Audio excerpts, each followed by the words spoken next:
கிறிஸ்துவுக்குள் பிரியமான அன்பு சகோதர சகோதரிகளே, நம்முடைய கர்த்தரும் ரட்சகரும் மீட்பெரும் மெய்ப்பெருமான நம்ம கர்த்தராகிய இயேசு கிறிஸ்துவின் நாமத்தில் உங்களுக்கு என் வாழ்த்துக்களை தெரிவித்துக் கொள்கிறேன்.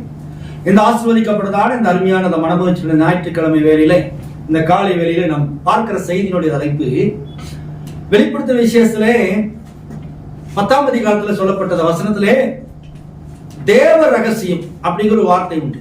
தேவ ரகசியம். இந்த தேவ ரகசியம் நிறைவேறி விட்டதா இல்லையா? எனக்குரிய இந்த செய்தி போன வாரம் நம்ம எடுத்த தியாபனி சரித்துடைய 2வது பாகம் சொல்லியிருந்தாலே அது ரிலேட்டிவா தான் வரும். அது 2வது பாகமா வச்சுக்கலாம். இந்த செய்தி நிறைவேறி விட்டதா, தேவ ரகசியம் நிறைவேறி விட்டதா, நிறைவேறவில்லையா அப்படிங்கிறது இங்க இருக்கிறவங்க எல்லாத்துக்குமே அது புரிதல் எனக்கு தெரியாது. ஆனாலும் உங்க கால் இருந்துச்சுன்னா வருகிற நாட்கள் செய்தி படிக்கின்ற பொழுது உங்களுக்கு அது மைண்ட்ல நிற்கும். அது மாத்திரமல்ல, இது செய்தி ஊடகங்கள் மூலமாக யூடியூப் மூலமா போறதுனால இந்த செய்தி தெரிந்தவர்கள் எல்லாம் என்ன செய்வாங்க, அதை கேட்பாங்க. அவங்க அதுக்காகத்தான் நம்ம இங்க எல்லாத்துக்குமே எல்லாம் தெரியுங்கிறது இல்லை. தெரிஞ்சாலும் தெரியாவிட்டாலும் நம்ம ஏன் பேசுறோம்னா பைத்தியகாரமா நம்ம பேசல.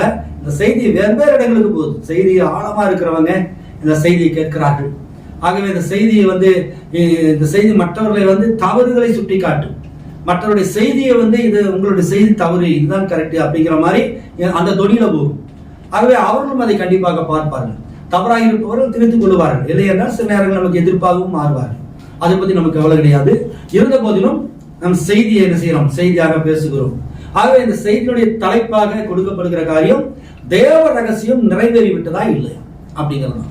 இப்ப அதுக்கான வசனம் எல்லாருக்குமே தெரிந்த வசனம். கடைசி கால செய்தியில் இருக்கிற எல்லாத்துக்குமே பரிச்சயமான ஒரு வசனம் என்னன்னாக்கு வெளிப்படுத்துற விசேஷம் 10ஆம் அதிகாரம் தமிழ்ல 6வது வசனம், இங்கிலீஷ்ல 7. இங்கிலீஷ் பைபிள் வச்சிருக்கீங்களா?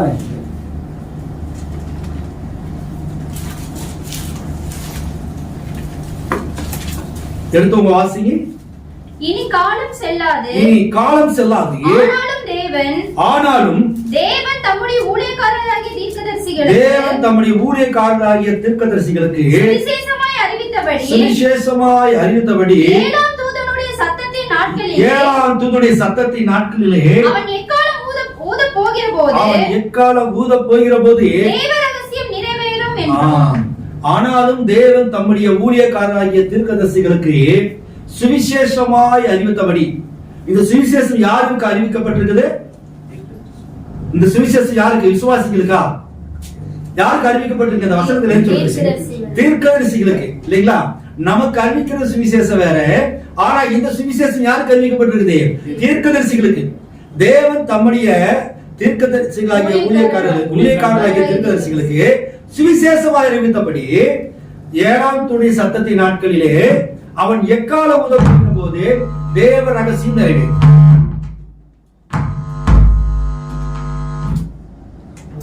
7ஆம் தூதனுடைய சத்தத்தின் நாட்களிலே அவன் எக்காலம் ஊதப் போகிற போது தேவ ரகசியம் நிறைவேறும். பாருங்க, அதுல எத்தனை விஷயங்கள் அடங்கியிருக்கு. தேவன் தம்முடைய ஊழியக்காரர்களாகிய தீர்க்கதரிசிகளுக்கு. தேவனுக்கு ஊழியக்காரர்கள் யாரு? தீர்க்கதரிசிகள். அந்த தீர்க்கதரிசிகளுக்கு தேவன் ஒரு கோச்சிங் கொடுக்கிறார், ஒரு சுவிசேஷம்.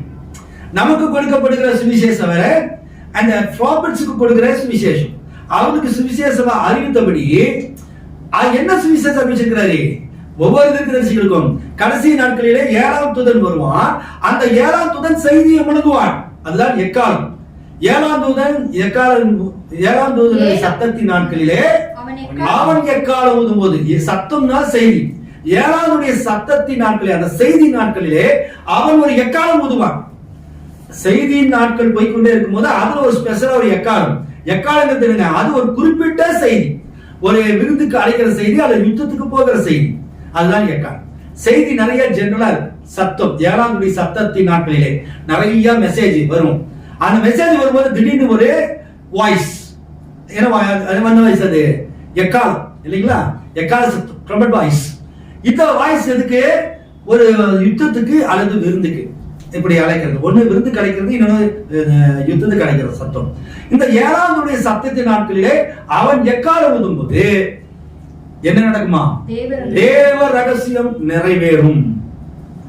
அப்போ இந்த தேவ ரகசியம் நிறைவேறும் சொல்லப்பட்டிருக்கிறதுனால இது எதிர்காலமா அல்லது நிகழ்காலமா அல்லது கடந்த காலமா? இந்த வாக்கியம் எதிர்காலமா, நிகழ்காலமா, இறந்த காலமா? எதிர்காலம் இல்லைங்க, ஃபியூச்சர் டென்ஸ். புரியுதா உங்களுக்கு?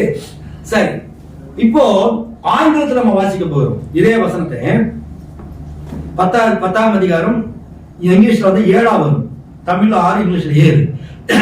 But in the days of the voice of the seventh angel, when he shall begin to sound, the mystery of God should be finished, as he hath declared to his servants the prophets. புரியுதா உங்களுக்கு? புரியுதா இல்லையா? கேட்டுப்பீங்க, இங்கிலீஷ்ல பேர் சொன்னேன்னு உங்களுக்கு தெரியும். இது எதிர்காலமா? இந்த இங்கிலீஷ்ல இருக்கிறது எதிர்காலமா, நிகழ்காலமா, இறந்த காலமா?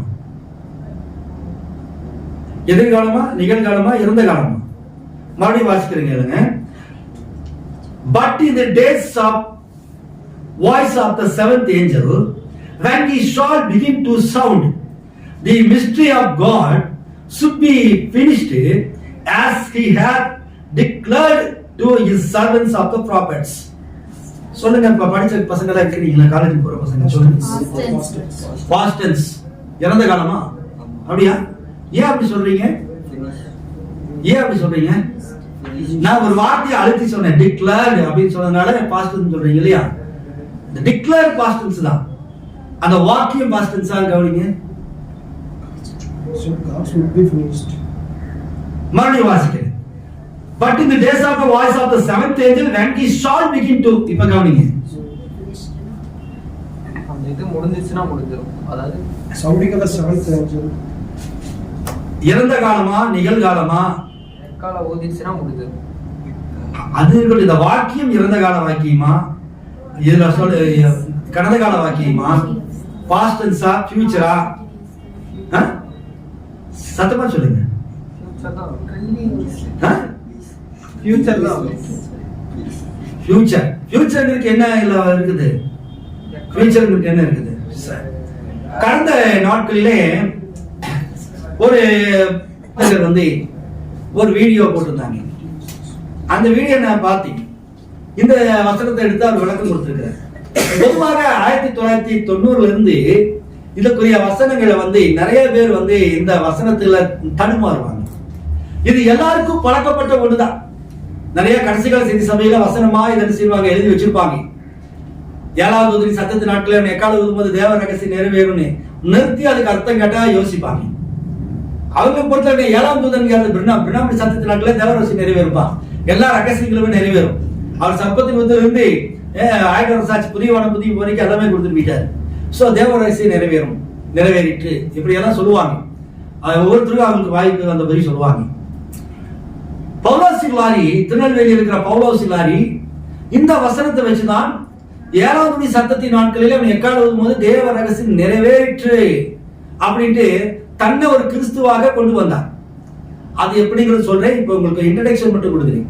அதுக்கு பிறகு புதுக்கோட்டை ஜெயராஜ் அவன் இது வந்து பாஸ்ட் டென்ஸ் நிறைவேறிற்று, ஆகவே இந்த வசனம் வந்து ஃபுல்ஃபில்ட் ஆயிடுச்சு இப்ப நம்ம காலத்துல அப்படின்ட்டு அவங்க இனி நமக்கு சபை தேவை கிடையாது, ஆராதனைகள் தேவை கிடையாது, ஞானஸ்தானம் தேவை கிடையாது, திருவிருந்து தேவை கிடையாது அப்படிங்கிற காரியத்துக்குள்ள போனாங்க.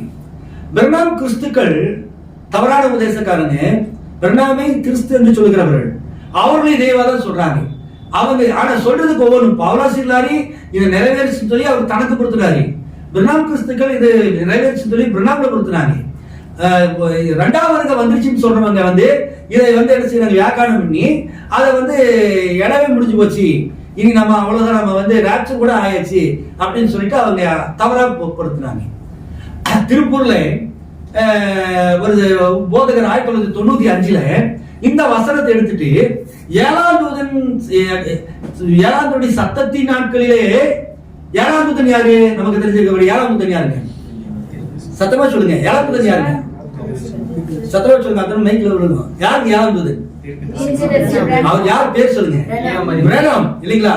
அப்ப பிரணாமுடைய சத்தத்தின் நாட்களிலே இப்ப வந்தாச்சுங்களா, அவர் எப்படி படுத்துறாங்க? பிரணாமுடைய 7ஆவது சத்தத்தின் நாட்களிலே அவன் எக்கால ஊதும் போது, அவனை இன்னொருத்தர் இல்லைங்களா, அவர் நினைச்சிட்டாரு எக்கால ஊதும் போது தேவராசி நிறைவேறும். அது யாரை கொண்டு வந்தாரு? தன்னை கொண்டு வந்தார். திருப்பூர்ல இப்ப அவரு முகவரி தெரியாம போயிட்டார், கடைசி கால செய்தியே அவர் கிடையாது. அவரு கொஞ்சம் அட்டகாசம் பண்ணல.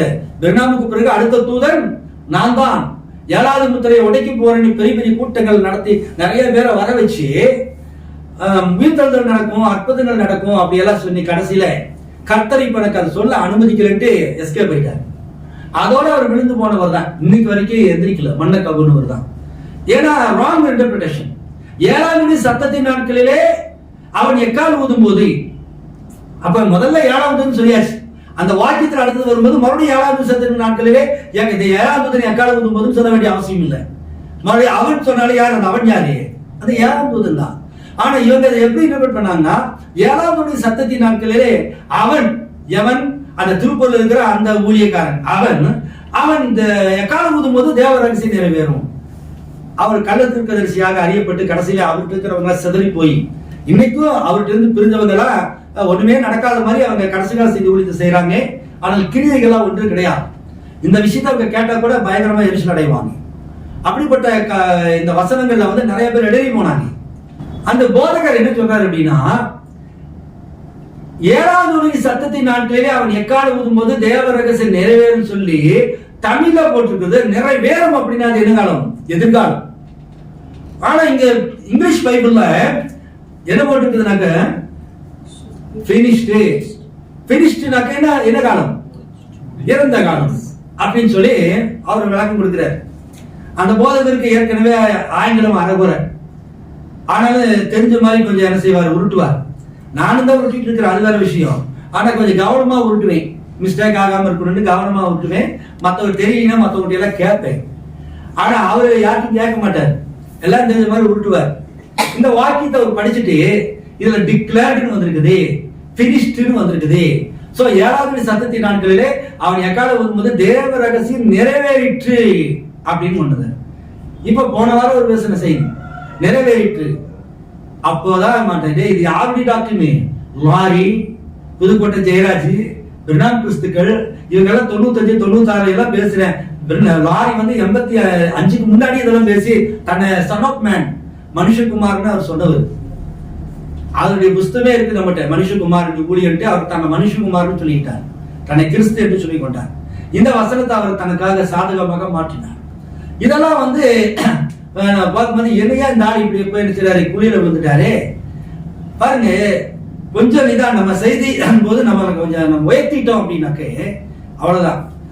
நம்ம தேவன் அப்படி பண்றாரு இப்படி பண்றாரு உயர்ந்துட்டே வரும் அப்படின்னு மேட்டிமை வந்துருச்சுனாக்க தேவன் தட்டிப்பார். இந்த ஆங்கிலம் பொதுவாக ஒரு ஆங்கிலம் எல்லாம் தெரிஞ்சவங்களுக்கு இது மறுபடியும் நீங்க படிச்சு பாருங்க. இந்த வசனம் எதிர்காலமா நிகழ்காலமா கடந்த காலமா? எப்படி ஃபியூச்சர் சொல்றீங்க? ஷால் பி இல்லீங்களா? அப்ப ஷால் பின்னு வந்திருக்கு. 7வது சத்தத்தின் நாட்களே எக்காலம் ஊதும் போது இது என்ன டென்ஸ்? ஃபியூச்சர், எதிர்காலம். அவன் எக்காலம் எப்ப இது எழுதப்பட்டதப்போ பத்ம தீவுல யோவான் நினைச்சாரி முதல் 100வது ஆண்டுல இல்லீங்களா? அப்ப பத்ம தீவுல சிறைப்பட்டு இருக்கும் போது எழுதுறாரு 1ஆம் நூற்றாண்டு சமயத்துல. அப்போ எழுதும் போது இன்னும் 2000 வருஷம் கழிச்சு வரப்போகிற அந்த நாட்கள்ல 7ஆம் தூதன் வருவார் 7ஆம் சபைக்கு. அவன் எக்காலம் ஊதும் போது தேவ ரகசியம் தமிழ்ல நிறைவேறும் இருக்கு. இங்கிலீஷ் எப்படி இருக்கு? நிறைவேறி முடிஞ்சிடும். சரிங்களா? நிறைவேறும் அப்படின்னாக்க நிறைவேறி முடிஞ்சிடும். நிறைவேறிச்சு, இப்பயே நிறைவேறிச்சுன்னா வசனம் அப்படி இல்லை. அதான் ஆங்கிலத்துல கவனிக்கிறது. ஷால் பி அவர் கவனிக்காம விட்டுட்டார். அந்த வாக்கியம் என்ன வாக்கியம் தெரியுமா? எதிர்கால வாக்கியம். எதிர்காலத்துல அது முடிஞ்சிடும், இப்ப அது முடியல. அந்த எதிர்காலம் எந்த காலம்? நாம் வாழ்கிற இந்த காலம். சார் அப்ப நாம் வாழ்கிற இந்த காலத்துல முடிஞ்சிருச்சா புரியுத அப்படின்னு கேட்கலாம். 7ஆம் தூதனின் சத்தத்தின் நாட்களிலே அவன் எக்காலம் ஊதும் போது தேவ ரகசியம் நிறைவேறும். நிறைவேறி முடிந்து விடும் அப்படின்னு சொல்லல. எப்படி இருக்கு? நிறைவேறும் அப்படின்னா அது என்ன? ஃபியூச்சர் கண்டினியூஸ் இல்லைங்களா? எதிர்கால தொடர்வாக்கி. அது எப்படி போட சொல்ற? நிறைவேறும், எதிர்காலத்துல நிறைவேறும், ப்ராசஸிங். அது அந்த செய்தி நாட்கள் அது முடிஞ்சிடாது, அது ரன்னிங்ல இருக்கும். ஆனா இந்த வசனத்தை வந்து அவர் எப்படி ஹேண்டில் பண்ணாருன்னா, இது வந்து என்ன வாக்கியம்? இது வந்து கடந்த கால வாக்கியம், இறந்த காலம் முடிஞ்சிருச்சுன்னு பாருங்க. சோ தேவ ரகசியம் முடிஞ்சு போச்சு அப்படின்னு. சரி, இப்போ இத நம்ம இன்னொரு கோணத்திலேயே அணுகணும். இந்த வாக்கியம் நமக்கு தெரிஞ்சு போச்சு. இது வந்து எதிர்கால வாக்கியம், எதிர்கால வசனம், எதிர்காலத்தை குறித்துதான இது வசனம். இந்த வசனம் எங்க நிறைவேறுதுனாக்கா நம்ம நாட்கள்ல நிறைவேறுது. அப்ப நம்ம நாட்கள்ல நிறைவேறிடுச்சா?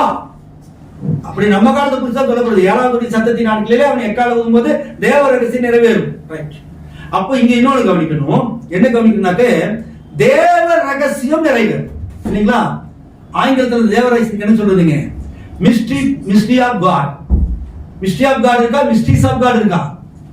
மிஸ்ட்ரி. மிஸ்ட்ரினா என்ன அர்த்தங்க? மிஸ்ட்ரினா என்ன அர்த்தங்க? ரகசியம் இல்லைங்களா? ஏன் ரகசியம் சொல்றோம்? சீக்ரெட் என்ன சொல்லலாம் இல்லையா? ஏன் சீக்ரெட் சொல்லாம மிஸ்ட்ரின்னு சொல்றோம்? உலகத்தில் இருக்கிற உலக பிரகாரமான காரியங்களுக்கு பயன்படுத்துகின்ற பொழுது இட் இஸ் சீக்ரெட். ஆனா தேவனுடைய பரம காரியங்களை குறித்து ரகசியங்கள் சொல்லப்படுகின்ற பொழுது அது மிஸ்ட்ரி. புரிஞ்சுங்க? அப்போ இது தேவனுடைய ரகசியம். ஆகவே mystery of God, secret of God கிடையாது, மிஸ்ட்ரி ஆஃப் காட். அப்ப தேவ ரகசியம்னா என்ன அப்படின்னா தான் நம்ம நாட்கள அது நடந்துச்சா இல்லையா அப்படிங்கிறது தெரியும். புரியுதா உங்களுக்கு? குழப்பம்னா உங்களுக்கு தெளிவாகுதா உங்களுக்கு? 7வது சத்தத்தின் நாட்களிலே அவன் எக்கால ஊதும் போது தேவ ரகசியம் நிறைவேறும். என்ன நிறைவேறும்? தேவ ரகசியம். அப்ப தேவ ரகசியம்னா என்ன?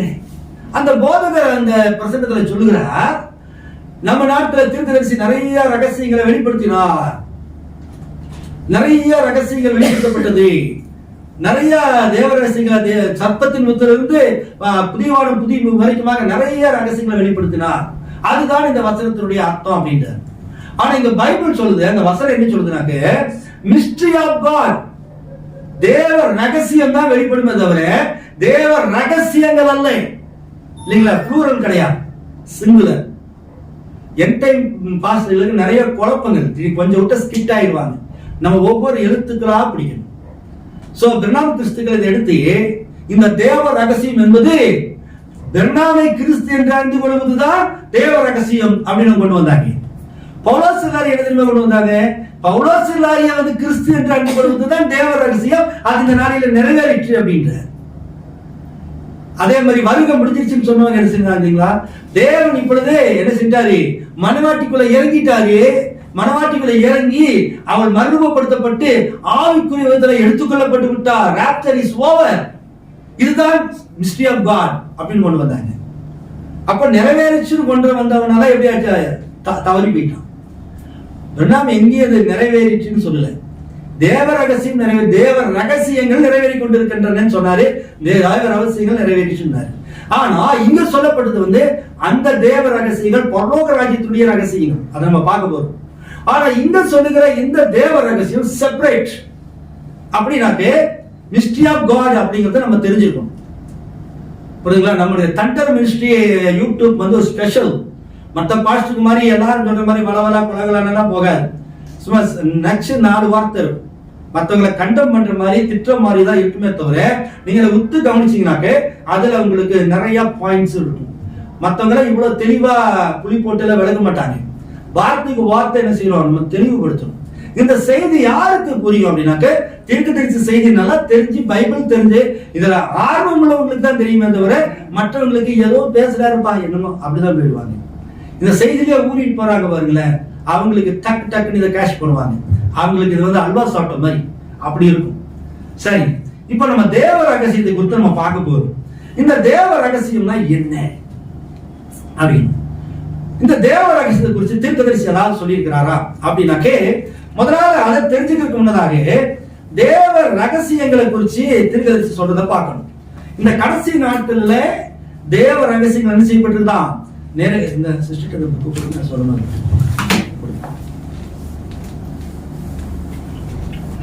64வது பக்கம் சிஸ்டர் 2வது பேரா வாசிங்க.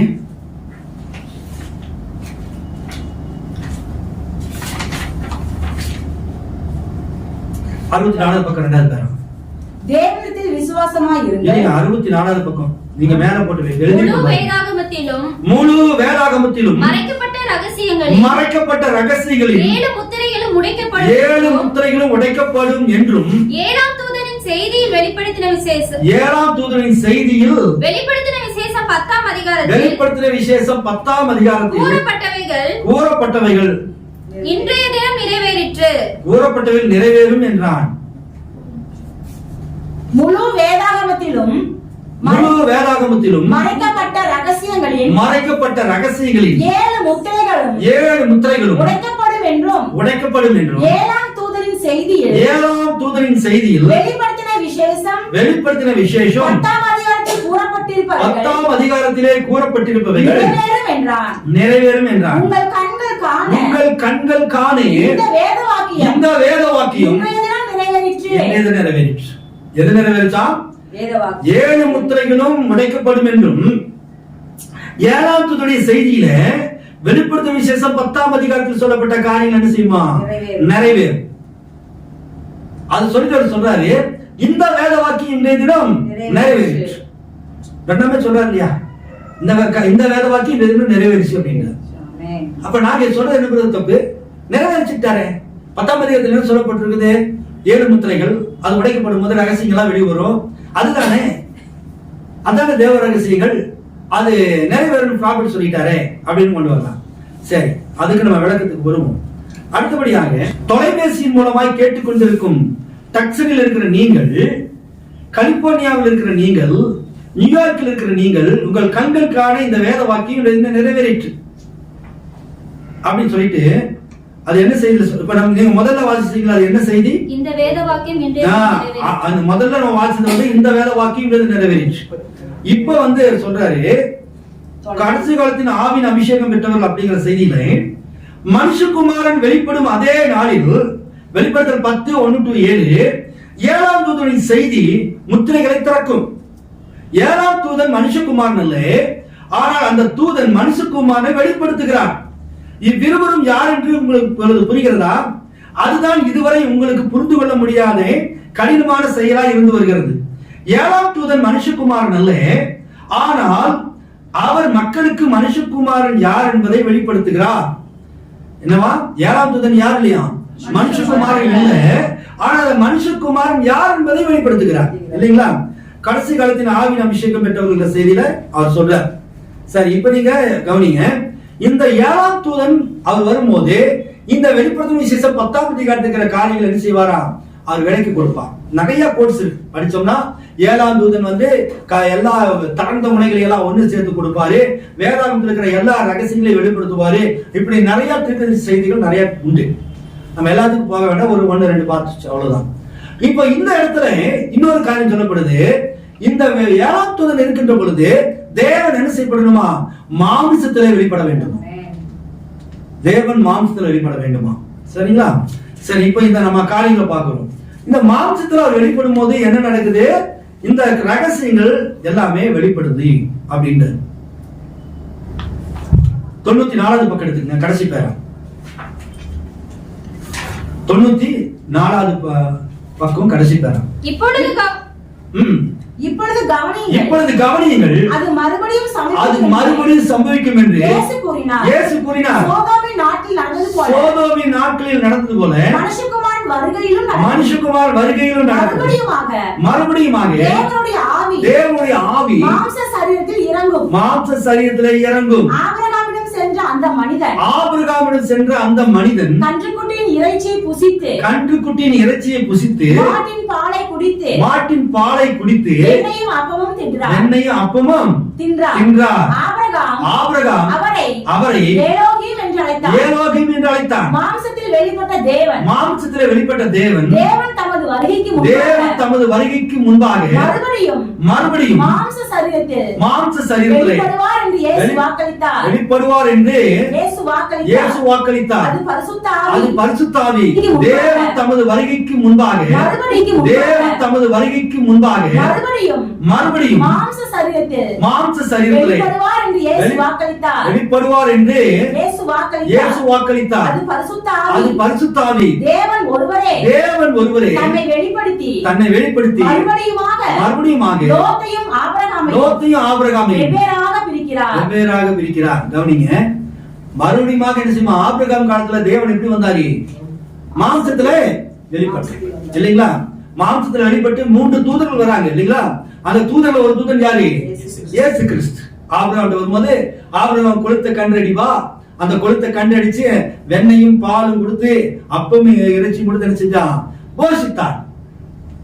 ஒரு கண்ணுக்குட்டியை எத்தனை பேர் சாப்பிட்டாங்க? 3 பேர் சாப்பிட்டு யாக்க கொண்டுட்டு போனாங்க இல்லைங்களா? அந்த தேவன் மகத்தான அந்த யெகோவா தேவன் பூமியில மாம்சத்திலே, அது நம்ம மாம்சம் இல்ல, அது அந்த மாம்சம் வேற, அந்த மாம்சத்துல வெளிப்பட்டார். அந்த வெளிப்பட்டு ஆபிரகாமுக்கு என்ன செஞ்சாரு? அந்த கடைசி நேரத்துல கடைசி அடையாளமாக அவர் வந்தார். பிரணாம் சொல்றாரு, அது மறுபடியுமாக சம்பவிக்க வேண்டும். நம்முடைய நாட்கள்ல சம்பவிக்க வேண்டும். நம்முடைய நாட்கள்ல எப்படி சம்பவிக்கும் அப்படின்னாக்க, அப்படி வருகைக்கு முன்பதாக, அவருடைய வருகைக்கு முன்பதாக தேவன் மாம்சத்திலே வெளிப்பட வேண்டும். கவனிங்க, இப்போ இந்த தேவ எக்காலம் தீர்க்கதரிசி எக்காலம் ஊதும் போது தேவ ரகசியம் நிறைவேறும், அது நிறைவேறுச்சுன்னு சொல்றாங்க பாத்தீங்களா? அவங்க கொண்டு வர பாயிண்ட் இதுதான். இன்னொன்னு, கடைசி நாட்களிலே தேவன் எப்படி வரணுமா? மாம்சத்தில் வெளிப்பட வேண்டும். மத்தேயு 24ஆம் அதிகாரத்துல ஒரு வசனம் எடுத்து வாசிங்க. மத்தேயு 24ஆம் அதிகாரம். எப்படி நடந்ததோ அப்படியே மனுஷகுமாரன் ஒரு காலத்தில் நடக்கும். நோவாவின் நாட்களில் எப்படி நடந்ததோ அப்படியே மனுஷகுமாரன் வரும் நாட்களிலும் நடக்கும் இல்லைங்களா? மனுஷகுமார் வரும் இல்லைங்களா? அப்படின்னா அது கம்மிங், சரியா? வரும் நாட்களில். சரி, லூக்கா 17:30 வாசிங்க. மனுஷகுமாரன் வெளிப்படும் நாளிலும், மனுஷகுமாரன் வெளிப்படும் நாளிலும் அப்படியே நடக்கும். இப்ப பாருங்க, லூக்கா 17:30 வந்து மனுஷகுமாரன் வெளிப்படும் நாளில் இருக்குது. வெளிப்படும், reveal, son of man reveal. ஆனா இங்க வந்து என்ன சொல்லிருக்கா? மனுஷகுமாரன் இங்க என்ன சொல்லப்படுது? வருங்காலத்தில், coming of the son of man. இப்போ சில போதகர்கள் சொல்றாங்க, இந்த வசனம் இருக்கு பாத்தீங்களா, வெளிப்படக்கூடியதுன்னு அங்க இருக்குது. ஆனா அது சரியான அர்த்தம் வருகை. ஆகவே மனுஷகுமாரனாக வெளிப்பட்டது இந்த பலமுள்ள தூதனாக வந்த வருகை அப்படின்னு அந்த வருகைக்கு பொறுத்துறாங்க. ஆனா தீர்க்கதரிசி என்ன சொல்றாரு தெரியுமா? இந்த மாம்சத்தில் வெளிப்பட வேண்டிய விஷயம் இங்க அவர் சொல்றாரு இந்த செய்தியில. தேவனுடைய வார்த்தை அவிசுவாசத்திலிருந்து முழுவதுமாக நம்மளை பிரித்து வரும்படி அழைக்கிறது. அந்த செய்தியில சொல்றாரு, தேவன் தமது வருகைக்கு முன்பதாக மறுபடியும் மாம்ச சரீரத்தில் வெளிப்படுவார். எப்ப வெளிப்படுவாரா? தமது வருகைக்கு முன்பதாக. அப்ப வருகை ஒன்று இருக்குது, அந்த வருகைக்கு முன்பதாக எப்படி பண்ணுவாராம்? மாம்சத்துல வெளிப்படுவார்.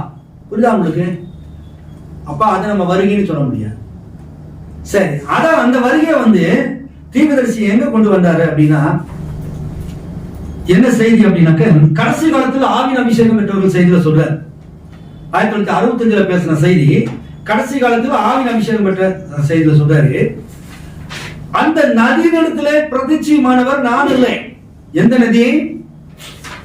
அவர் ஒரு நதியை பத்தி சொல்றாரு. செய்திருக்கிறவங்களுக்கு தான் தெரியும். அவர் நதி, அந்த நதி என்ன நதிங்க? ஓகையா நதி. அந்த ஓகையா நதியில என்ன நடந்துச்சு அந்த சம்பவம்? திருக்கதரிசி ஓகையா நதியில என்ன செஞ்சாரு? எத்தனை பேருக்கு கொடுத்தாரு? 3 பேருக்கு ஞானஸ்தானம் கொடுக்குறாரு. 3 பேருக்கு ஞானஸ்தானம் கொடுக்கும்போது 4 நபருக்கு கொடுக்கும்போது ஃபிளர் ஆஃப் ஃபயர் அங்க வருது, அக்னி ஸ்தம்பம் இல்லைங்களா? சத்தமும் வருது. அது நிறைய நம்ம செய்தி தெரிஞ்சவங்களுக்கு தெரியும். இப்ப அதான் சொல்றாரு, அந்த நதியின் இடத்தில், ஓகையா நதியின் இடத்தில் பிரத்யட்சமானவர் நான் இல்லை. அந்த அக்னி சம்பவம் அது நான் கிடையாது. அவர் பிரத்யட்சமாகும் போது நான் அங்கு நின்று கொண்டிருந்தேன். அந்த அற்புதங்களை எல்லாம் செய்பவன் நான் அல்ல, வரப்போகும் காரியங்களை பிழையின்றி அறிவிப்பவன் நான் அல்ல. அவரை தகைய செயல்களை புரியும் போது நான் அவர் அருகில் இருக்கிறேன். அவர் என்னை தம் சத்தமாக உபயோகித்து வருகிறார். என் மூலம் அவர் பேசுவதற்கென நான் அவருக்கு முற்றிலும் அர்ப்பணித்து விட்டேன். அது 7ஆம் தூதன் அல்ல, அது மனுஷகுமாரன் வெளிப்படுதலாகும். புரியுதுங்களா? என்ன சொல்றாரு? ஒண்ணு வந்து அந்த அக்னி ஸ்தம்பம் வந்து அது வந்து யாரு? அது தேவன், அது மனுஷகுமாரன், அது நான் இல்ல. நான் வந்து அப்படி சத்தமா இருக்கிறேன், அவர் என்ன பயன்படுத்துறாரு, நான் பக்கத்துல இருக்கிறேன், அது வேற நான் வேற.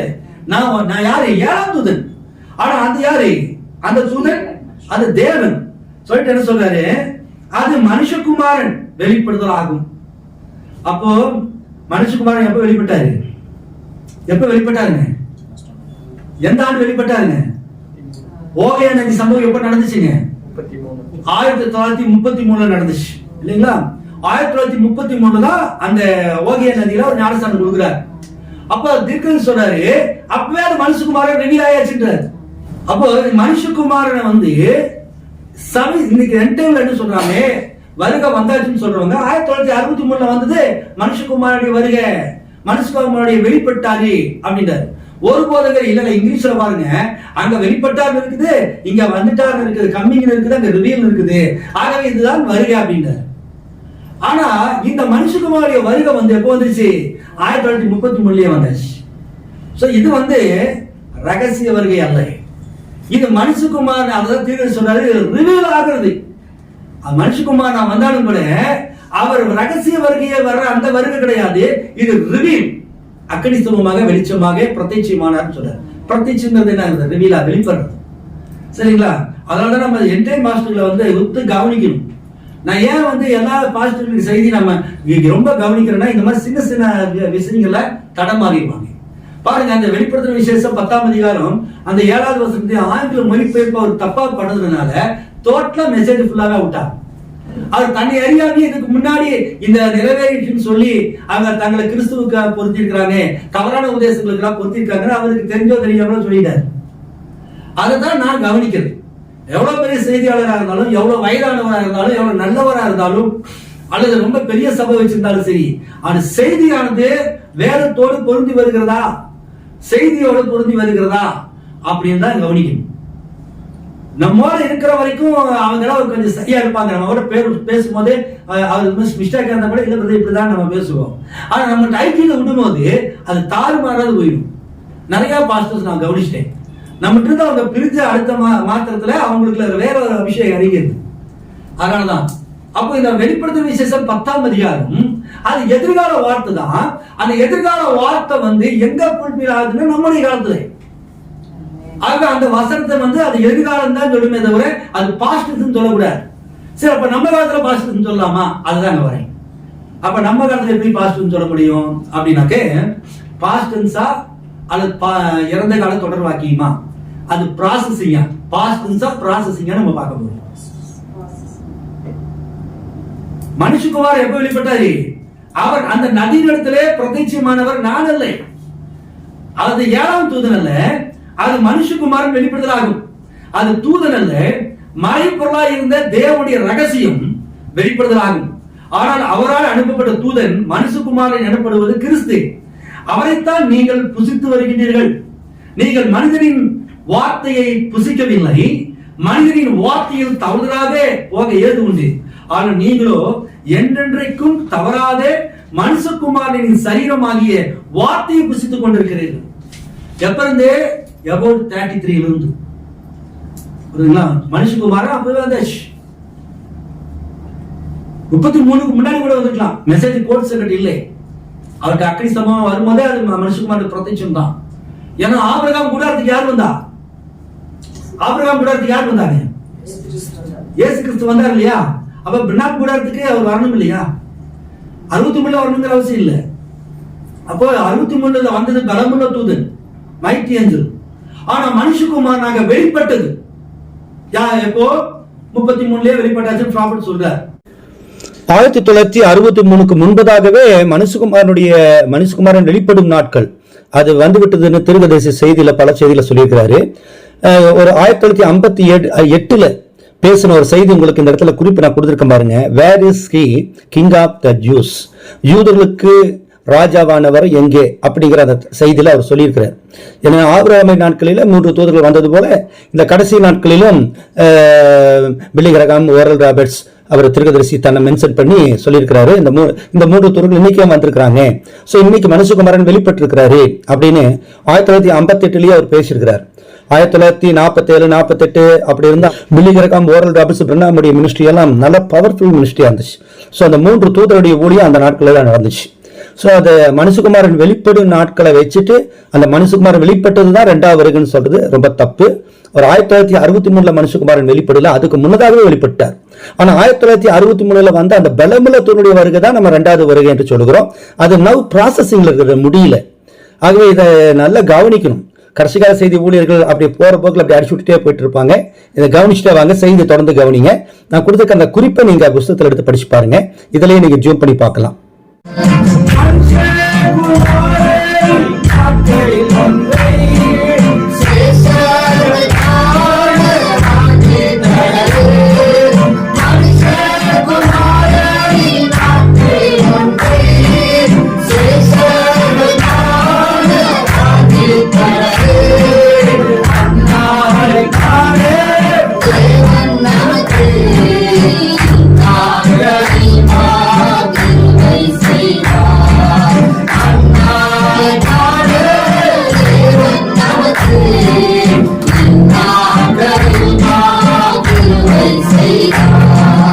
சரிங்களா?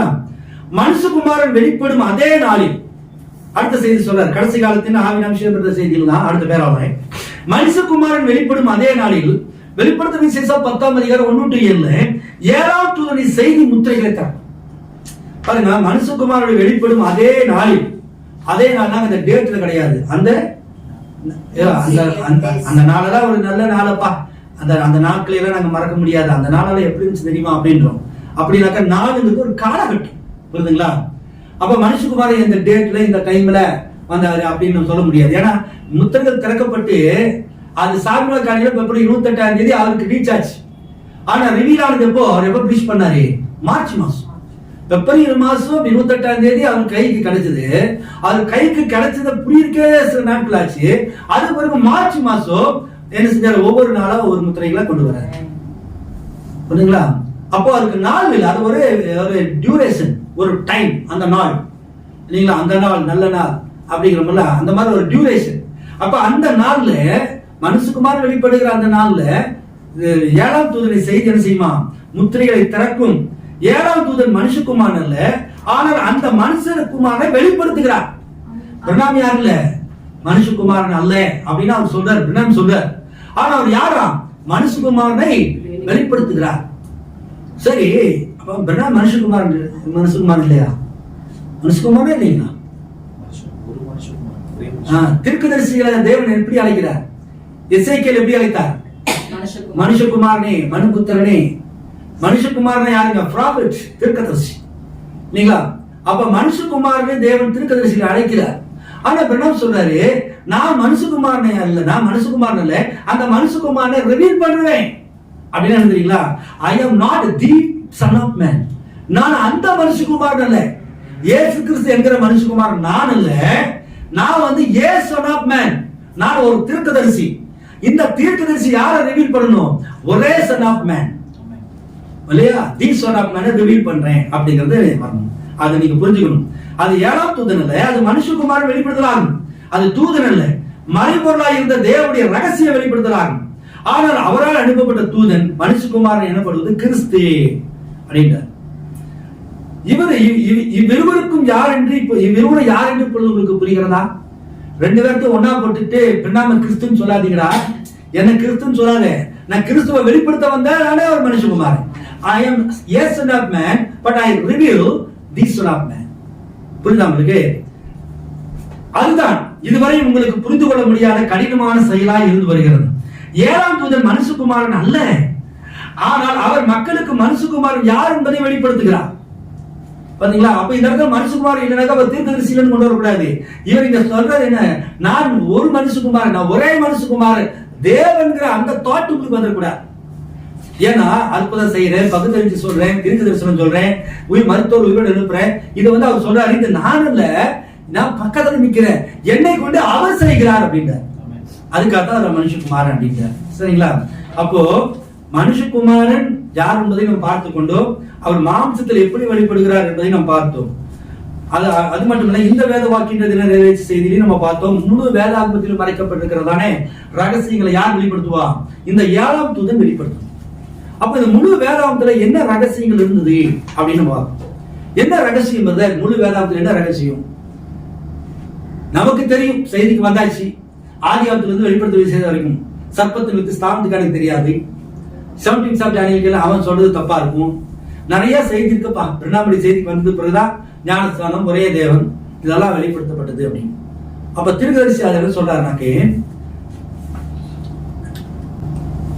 இந்த செய்தி வந்து ஐயன் மீது இதுவா சமயம் அப்படிங்கிற செய்தியில நீங்க கவனிச்சு பார்க்கணும். ஐயன் மீது இதுவா சமயம் அதுல 47வது பக்கத்துல இருந்து நீங்க வாசிக்கணும். நான் ஷார்ட்டா உங்களுக்கு வாசிக்கிறேன், கவனியுங்கள். வெளிப்படுத்தும் விசேஷம் 10:6 கூறப்பட்டுள்ள 7ஆம் தூதன் 7ஆம் சபை காலத்தின் தூதன். இப்பொழுது கவனியுங்கள். 7ஆம் தூதனுடைய சத்தத்தின் நாட்களிலே அவன் எக்காலம் ஊத போகிற போது தேவ ரகசியம் நிறைவேறும். இந்த 7ஆம் தூதன் லவோதிகேயா சபைக்கு தன் செய்தியை வழங்குகிறான். அவனுடைய செய்தியின் தன்மையை கவனிங்கள். இத்தகைய செய்தி 1ஆம் தூதன், 2ஆம் தூதன், 3ஆம் தூதன், 4ஆம் தூதன், 5ஆம் தூதன், 6ஆம் தூதனுக்கு அளிக்கப்படவில்லை. 7ஆம் தூதன் மாத்திரமே இத்தகைய செய்தி கொண்டவனாய் இருக்கிறான். அது என்ன செய்தி? இது வேதாந்தத்தில் எல்லா ரகசியங்களையும் வெளிப்படுத்தக்கூடிய ஒரு வகை செய்தி. ஸ்தாபனங்களின் காலங்களில் வெளிப்படாமல் இருந்த எல்லா ரகசியங்களையும் 7ஆம் தூதன் வெளிப்படுத்தி முடிக்கிறான். அவன் இவை அனைத்தையும் ஒன்றாக தொகுத்து எல்லா தேவ ரகசியங்களையும் வெளிப்படுத்தி முடிக்கிறான். வேதம் அவ்வாறே உரைக்கிறது. எழுதப்பட்ட வேதாகமத்தில் அடங்கியுள்ள ரகசியங்கள் நிறைவேறும். பைபிள்ல எத்தனை ரகசியங்கள் இருக்குதோ அத்தனை என்ன செய்யுமா? நிறைவேறும். அப்ப நிறைவேறும் என்ன முடிஞ்சிருச்சுன்னு அர்த்தமா? நிறைவேறும் அப்படின்னா என்ன அர்த்தம்? அந்த செய்தி வந்து என்ன செய்யப்படும்? கொடுக்கப்படும். சரி, இப்ப அது விளக்கறதுக்கு நான் உங்களுக்கு தொடர்ந்து படிச்சாதான் உங்களுக்கு புரியும். பாருங்க, அப்படி வெளியரங்கமான சில ரகசியங்களை நான் இச்செய்தியில் குறிப்பிடுவோம். இப்பொழுது வேண்டுமானால் நீங்கள் எழுதிக் கொள்ளுங்கள். மத்தேயு 13ஆம் அதிகாரத்தில் ஸ்கோஃபீல்ட் என்பவர் குறிப்பிட்ட ரகசியங்களை நாம் முதலாவது பார்க்கலாம். உங்களுடைய ஸ்கோஃபீல்ட் வேதாகமம் இல்லாமல் அவைகளில் சிலவற்றை குறித்துக் கொள்ளலாம். அந்த வேதாகமம் உங்களிடம் இருந்தால் ரகசியங்கள் என்று அவர் குறிப்பிடப்பட்டவைகளை நீங்கள் படிக்கலாம். இது பாருங்க, தீர்க்கதரிசி பயன்படுத்தி வந்த பைபிள் என்ன பைபிள் தெரியுமா? Doctor Scofield reference Bible use பண்ணார். அந்த டாக்டர் ஸ்கோஃபீல்ட் ரெஃபரன்ஸ் பைபிள்ல நிறைய ஃபுட்நோட்ஸ் இருக்கு. அவர் அதை பார்த்து தான் சொல்றார். இந்த ரகசியங்கள் இத்தனை 13 ரகசியங்கள் இருக்குதுங்கிறது பிரஹாமுக்கு முன்னாடி யார் எழுதி வச்சிருக்கிறா? ஸ்கோஃபீல்ட் எழுதி. பிரஹாம் தான் இதெல்லாம் வெளிப்படுத்தினா நம்ம சொல்றோம். இந்த டைட்டில் வந்து யார் கொடுத்தது?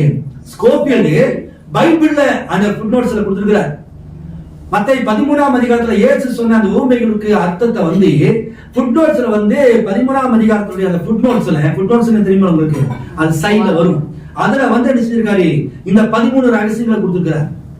பிரஹாம் அதை அப்படியே என்ன செய்யறாரு? காப்பி பண்ணி பேசுறாரு. பாருங்க, ஒரு தீர்க்கதரிசி தான் நல்லது எங்க இருந்தாலும் அதை எடுக்கிறார். ஸ்கோப்பில் அல்ல ஸ்தாபனை அவரால் யாராவது தூக்கிப்படு அப்படிங்கிற மாதிரி நம்ம என்டைம்காரங்களை மூஞ்சி தூக்கிட்டு காட்டுவாங்க இல்லையா? அப்படி அவர் செய்யல. அந்த இடத்துல தேவன் ஏதோ ஒரு காரியத்தை வைத்திருப்பார். ஸ்கோஃபீல்டுங்கிற சாதாரணமா பைபிள் அவர் அந்த ஸ்கோஃபீல்ட் ரெஃபரன்ஸ் பெரிய டாக்டரேட் பண்ணுவார். அவரு பைபிள் டீச்சிங், பைபிள் டிகிரி எல்லாம் ப்ராப்பர்ட்டி எதிர்க்கிறார். ஆனால் ஸ்கோஃபீல்ட் ரெஃபரன்ஸ் பைபிள் அவர் கையில அதெல்லாம் படிச்சுட்டு இருக்கிறார். அதுல நிறைய ரகசியங்கள் அடங்கிட்டு இருக்கு. நிறைய விஷயங்கள் அந்த ஃபுட்நோட்ஸ் தான் செய்திக்கு நமக்கு கொடுக்குறாரு. இதுல இந்த 13ஆம் இப்போ உங்கள்கிட்ட அந்த பைபிள் இல்லைன்னா கூட நீங்க மொபைல்லயே நெட் ஆன் பண்ணி டாக்டர் ஸ்கோஃபீல்ட் ரெஃபரன்ஸ் பைபிள் அடிச்சீங்கன்னாக்க அது பைபிள் வரும். அதுல வந்து மார்க் 13ஆம் அதிகாரம், அந்த 13ஆம் அதிகாரத்துடைய ஃபுட்நோட்ஸ் கேட்டீங்கன்னா அது கொடுக்கும். இந்த பாயிண்ட்ஸ் எல்லாம் அதுல இருக்கும். கவனிங்க, இப்ப இந்த பாயிண்ட்ஸ் நம்ம எங்க இருந்து எடுக்கிறோம்? ஐயன் இதுவா சமயம், ஐயா இதுதான் முடிவின் அடையாளமா அப்படிங்கிற செய்தியில தீர்க்கதரிசி அவர் சொல்றதை நான் படிச்சு வரேன். டாக்டர் ஸ்கோஃபீல்ட் வேதாகம் இல்லாவிடில் அவைகளில் சிலவற்றை குறித்துக் கொள்ளலாம். அந்த வேதாகம் உங்களிடத்தில் இருந்தால் ரகசியங்கள் என்று அவர் குறிப்பிட்ட உடனே நீங்கள் படிக்கலாம். அவர் சொல்ற அதை நீங்க படிங்க. 11ஆம் வசனத்தில் மத்தேயு 13:11 அது மறுபடியும் தொடர்ந்து படிக்கிறார். அவர்களுக்கு அவர் பிரதித்திரமாக பரலோக ராஜ்யத்தின் ரகசியங்கள் அறியும்படி உங்களுக்கு அருளப்பட்டது. அவர்களுக்கோ என்ன செய்யப்படல. இது யார் சொன்னது? எஸ். அப்போ இந்த பாருங்க, அங்க மிஸ்ட்ரி ஆஃப் காட், நீங்க மிஸ்ட்ரி ஆஃப் கிங்டம். பரலோக ராஜ்யத்துடைய ரகசியம் ரெண்டு ஏறக்குறைய ஒண்ணுதான், ஆனா அதுல கொஞ்சம் வித்தியாசம். பரலோக ராஜ்யத்துடைய ரகசியங்கள் புளூரல், ஆனா அங்க வந்து தேவ ரகசியம் சிங்குலர். இந்த பரலோக ராஜ்யத்துடைய ரகசியங்கள் தான் ஒன்றுதான் அந்த தேவ ரகசியம். அதை நான் உங்களுக்கு வாசிக்கிறேன் பாருங்க. வேதாகமத்தில் ரகசியம் மிஸ்ட்ரீஸ் எனப்படுவது முன்பு மறைக்கப்பட்டிருந்த ரகசியம் இப்பொழுது தேவனால் வெளிப்படுத்தப்படுவது. அப்படி வெளிப்படுத்தப்பட்ட போதிலும் அது இயற்கைக்கு மேம்பட்ட ஒரு காரியம் சம்பந்தப்பட்டுள்ளது. பரம ரகசியங்களும் பின்வருமாறு. தன ரகசியங்கள் இருந்தாலும் கூட அதுல ஒன்று வந்து எப்படி இருக்கலாம், சூப்பர் நேச்சுரல் மிஸ்ட்ரி அப்படின்ற தன ரகசியங்கள் வெளிப்பட்டாலும் அதுல ஒண்ணு எப்படி இருக்கலாம், டிஃபரெண்ட். வாசிங்க இப்ப அந்த முதலாவது ரகசியத்தை வாசிங்க. பரலோக ராஜ்யத்தின் ரகசியம் பாருங்க, முதலாவது ரகசியம் சொல்றாரு, பரலோக ராஜ்யத்துடைய ரகசியம். அதை பற்றி தான் இப்பொழுது பேசிக் கொண்டிருக்கிறோம். இரண்டாம் ரகசியம் மத்தேயு 13ஆம் அதிகாரம், மத்தேயு 13:3-5 வரைக்கும் வசனத்தை குறிப்பிடுகிறார். என்ன ரகசியம்? ஃபர்ஸ்ட் என்ன ரகசியங்க? பரலோக ராஜ்யத்துடைய ரகசியம். அடுத்தது இரண்டாவது ரகசியம், இந்த காலத்தில் இஸ்ரவேல் குருடாக்கப்பட்ட ரகசியம். இந்த கடைசி நாட்கள்ல இஸ்ரவேல் எப்படி குருடாக்கப்பட்டாங்க, இன்னும் அவங்க எப்படி இயேசுவை அறியப்படல அப்படிங்கறத வந்து ரோமர் 11ஆம் அதிகாரம் 25வது வசனத்துல இருந்து குறிப்பிட்டு காட்டுகிறார். யார் கட்டுறா? ஸ்கோஃபீல்ட். அதைத்தான் தீர்க்கதரிசிங்க தன்னுடைய செய்தியில குறிப்பிட்டு காட்டுகிறார். சரி, மூணாவது ரகசியம், இக்காலத்தின் முடிவில் உயிரோடு இருக்கும் பரிசுத்தவான்கள் மறுரூபமாக்கப்படுதல். பாத்தீங்களா? இக்காலத்தின் முடிவில், எந்த காலம்? நாம் வாழ்கிற இந்த 7ஆம் சபையின் காலத்துல, லவோதிகா சபையின் காலத்துல 2 காரியங்கள் நடைபெறும். ஒன்று, மரித்த பரிசுத்தவான்கள் என்ன செய்வாங்க? உயிரோடு இருப்பாங்க. இன்னொன்னு, உயிரோடு இருக்கிற பரிசுத்தவான்கள் இருப்பாங்க, மறுரூபமாக்கப்படுது. இதுலதான் நம்ம டைம்காரங்க வந்து தடுமாறுது. தியோபனியில உயிரோட இருக்கிறவங்க வந்து சரீரம் அப்படியே தியோபனியா போயிரும் பிரதர், அது மண்ணுக்கு போகாது பிரதர், வசனம் இப்படி சொல்லுது அப்படின்ட்டு அந்த உயிரோடு இருக்கும் பரிசுத்தவான்கள் அவங்க யாருன்னா இந்த கடைசி காலத்துல இருக்கிற கிளைமேக்ஸ்ல வர்றவங்க. ராப்சர் நடக்கிறப்போ உயிரோடு இருக்கிறாங்க பாத்தீங்களா, அவங்க சரீரம் தான் அது மாறும். சரிங்களா? அது நம்ம பிறகு விளக்கிட்டு வருவோம். ஆனா மண்ணுக்குள்ள இருக்கிற என்ன செய்யணும், அந்த பாடி ரைஸ் ஆகி வந்து அதை டிரான்ஸ்ஃபார்ம் ஆகும். அதுதான் அவர் சொல்றாரு. எத்தனாவது ரகசியம்? மூணாவது ரகசியம், காலத்தின் முடிவில் உயிரோடு இருக்கும் பரிசுத்தவான்கள் மறுரூபப்படுதல். அதுக்கு என்ன வசனம்? 1:15, 1:4 கொடுக்குறேன். சரி, நான்காவது ரகசியம் வாசிங்க. யூதர்களையும் புறஜாதிகளையும் கொண்ட ஒரே சரீரமாகிய புதிய ஏற்பாட்டின் சபை. புதிய ஏற்பாட்டின் வந்த உடனே அதுதான் யூதர்கள், இஸ்ரேல் கிடையாது. அது யார் இருப்பாங்க? ஒன்லி புறஜாதி, ஜென்டைல்ஸ் தான் இருப்பாங்க. மனவாட்டினா இருப்பாங்க, புறஜாதி தான் இருப்பான்னு சொல்றோம். ஆனா ப்ராஃபட் என்ன சொல்றாரு? புறஜாதிகளும் யூதர்களும் இணைந்த சபை. இது யார் சொல்றாரு? ஸ்கோஃபீல்ட் சொல்றத தீர்க்கதரிசி என்ன செய்யறாரு? வழிமொழிக்கிறார். கவனிச்சீங்களா? அதுக்கு வந்து ஸ்கோஃபீல்ட் பிரின்சிபல் இருக்கிறது. ஸ்கோஃபீல்ட் என்ன செஞ்சாருன்னா அந்த காரியங்களை மட்டும் தான் போட்டாரு, தவிர அதுக்கு எக்ஸ்பிளைன் பண்ணல. ஆனா தீர்க்கதரிசி வந்து அந்த காரியங்களை எடுத்து அதை விளக்கி கொடுத்தார். அதுதான் விஷயம். அவர் என்ன சொல்லி போயிட்டாரு? ஒரே சரீரத்துல புறஜாதிகள் இருப்பாங்க, யூதர்கள் இருப்பாங்க. நம்ம அதெல்லாம் தப்பியா, ஸ்கோஃபீல்ட் தப்பா பேசுறாரியா, புறஜாதி மனவாட்டியா, இங்க யூதனுக்கு வேலையே இல்ல அப்படின்னு சொல்லிடுவாங்க. ஆனா பிரணாம் அப்படி சொல்ல. அவர் என்ன சொல்றாரு? முதலாம் சபையின் காலத்துல இயேசு கிறிஸ்து நாமத்தில் ஞானஸ்நானம் பெற்றவங்க நிறைய பேர் இப்படி இருந்தாங்க, யூதர்கள் இருந்தாங்க. இடையில நிறைய யூதர்கள் ஞானஸ்நானம் பெற்றிருக்கிறாங்க. கடைசி நாட்கள் அநேகர் சில செய்தி ஏற்றுக்கொண்டு செய்வாங்க. அவங்க உலகத்தின் பல பாகங்கள்ல எல்லா ஜாதி ஜனங்களையும் மனவாட்டி வேண்டும் என்பதற்காக யூதர்களிலும் சிலர் என்ன செய்யறாரு? இருந்து கொள்கிறார். ஆதி சபையில இருந்த முதலாம் சபையின் காலத்துல பெரும்பாலும் இருந்தவங்க யார் தெரியுமா? யூதர்கள். அதைத்தான் இது ஒரு ரகசியம் அப்படின்ற அதுக்கு அதிகார வசனம் சொல்லப்பட்டிருக்கு. ரோமர் 11ஆம் அதிகாரம் பவுலே சொல்லிட்டாரு. அடுத்தபடியாக வாசிங்க. 5ஆம் ரகசியம், சபையானது கிறிஸ்துவின் மனவாட்டியாக இருத்தல். எதுக்கு? இதுக்கு என்ன வசனங்க? எபேசியர் 5ஆம் அதிகாரம் 12. அவருடைய சரீரத்துக்கு எழுப்புதலுக்கு நீங்கள் உரியவர்களா இருக்கிறீங்க. நான் கிறிஸ்துவை பற்றியும் சபையை பற்றியும் சொல்லுகிறேன். இந்த ரகசியம் பெரியது. பவுல் சொல்றாரு, இந்த ரகசியம் பெரியதுப்பா. என்ன பெருசு? கிறிஸ்துவனுடைய சபையும் கிறிஸ்துவும் ஹஸ்பண்ட் வைஃப். இது வரைக்கும் எதிர்பார்த்த டைம் பவுல் சொல்றாரு, பேர் எதையாது அவரு மனவாளன் சொல்லிட்டு போறாரு. பவுல் அடிக்கிறாரு. இது ஒரு ரகசிய சீக்ரெட்டப்பா, இது ஒரு மிஸ்ட்ரி. யாரு? 2 பேரும் ஒரு மனவாட்டி. இது ஒரு ரகசியம். எத்தனாவது ரகசியம் இது? 6வது ரகசியம் வாசிங்க. ஜீவனுள்ள கிறிஸ்து நேற்றும் இன்றும் மாறாதவராக இருக்கிறார். ஜீவனுள்ள கிறிஸ்து அன்னைக்கு என்னவா இருந்தாரோ இன்னைக்கும் அதுதான். இன்னைக்கு என்னவா இருக்கிறாரோ நாளைக்கும் அதுதான். அவர் அன்னைக்கும் தேவன், இன்றைக்கும் தேவன், நாளைக்கும் தேவன். அவர் என்றைக்கும் மாறாதவர். அதுக்கு என்ன வசனம் கொடுத்திருக்காரு? கலாத்தியர் 2:20-13:8. யார் கொடுத்திருக்கிறது? ஸ்கோஃபீல்ட். ஆனா தீர்க்கதரிசி எடுத்து மணிக்கணக்காக பிரசங்கிக்கிறார். அப்ப அவங்க தீர்க்கதரிசிக்கு முன்னதாகவே ஒரு ரைட்டர் அதுக்கு எழுதியிருந்தாலும் கூட ஒரு தீர்க்கதரிசி வந்துதான் அதை விளக்க வேண்டியதா இருக்கிறது. அதுதான் நிறைவேற்றது. அது அந்த செய்தி கொடுக்காத வரைக்கும் நிறைவேறல. அந்த செய்தி கொடுத்த உடனே அந்த செய்தியோட நிறைவேறுதல். சரிங்களா? அடுத்து இப்ப வந்து பாத்தீங்கன்னா இந்த கடைசி நாட்கள்ல அந்த மூணாவது விஷயமா இல்ல மூணாவது விஷயம் வாசிங்க. கடைசி நாட்களில் அந்த காலத்தின் முடிவில் உயிரோடு இருக்கும் பரிசுத்தவான்கள் காலத்தின் முடிவில் உயிரோடு இருக்கும் பரிசுத்தவான்கள் மறுரூபமாக்கப்படுதல். இது வந்து நிறைவேறிச்சா? நிறைவேறல. ஆனா திருப்பி சொல்றாரு இந்த ரகசியங்களை 7ஆம் தூதனால நிறைவேறிச்சுங்க. இந்த வேத வாக்கியம் நிறைவேறிச்சு. இந்த செய்தி இதெல்லாம் சொல்லிட்டு கடைசியில் சொல்லுவாரு இதெல்லாம் நிறைவேறிச்சு. என்ன நிறைவேறிச்சு? 7ஆம் தூதன் மூலமாக இது விளக்கப்பட்டு அந்த செய்தி நிறைவேறிச்சு. ஆனா சம்பவம் வெயிட்டிங் இருக்குது. அது பிரணாம அதை பார்க்க தான் போறாரு. இன்னும் பிரணாம அதை பார்க்கல. ராப்சர் நடக்கிறதுக்கு முன்னதாக இருக்கக்கூடிய அந்த சந்ததி என்ன செய்யப்படுமா? அந்த சரீரம் அப்படியே மறுரூபமாகி அதை எடுத்துக்கொள்ளப்படுமா? மருத்துவ பரிசுத்தவான்கள் எந்திரிக்கும் போது அவங்க ஆல்ரெடி 40 நாள் இங்கதான் இருக்கிறாங்க.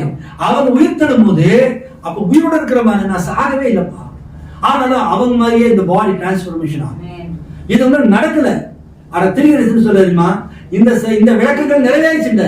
சோ எக்ஸ்பிளைன் பண்ணி நிறைவேறியாச்சு. புரியுதுங்களா? ஆனா அந்த சம்பவம் இன்னும் வெயிட்டிங்ல தான் இருக்கு. அடுத்ததுங்க தேவத்துவத்தின் பரிபூரணம். தேவத்துவத்தின் பரிபூரணம் கிறிஸ்துவுக்குள் வாசமாய் இருக்கிறது. கிறிஸ்துவுக்குள் வாசமாய் இருக்கிறது.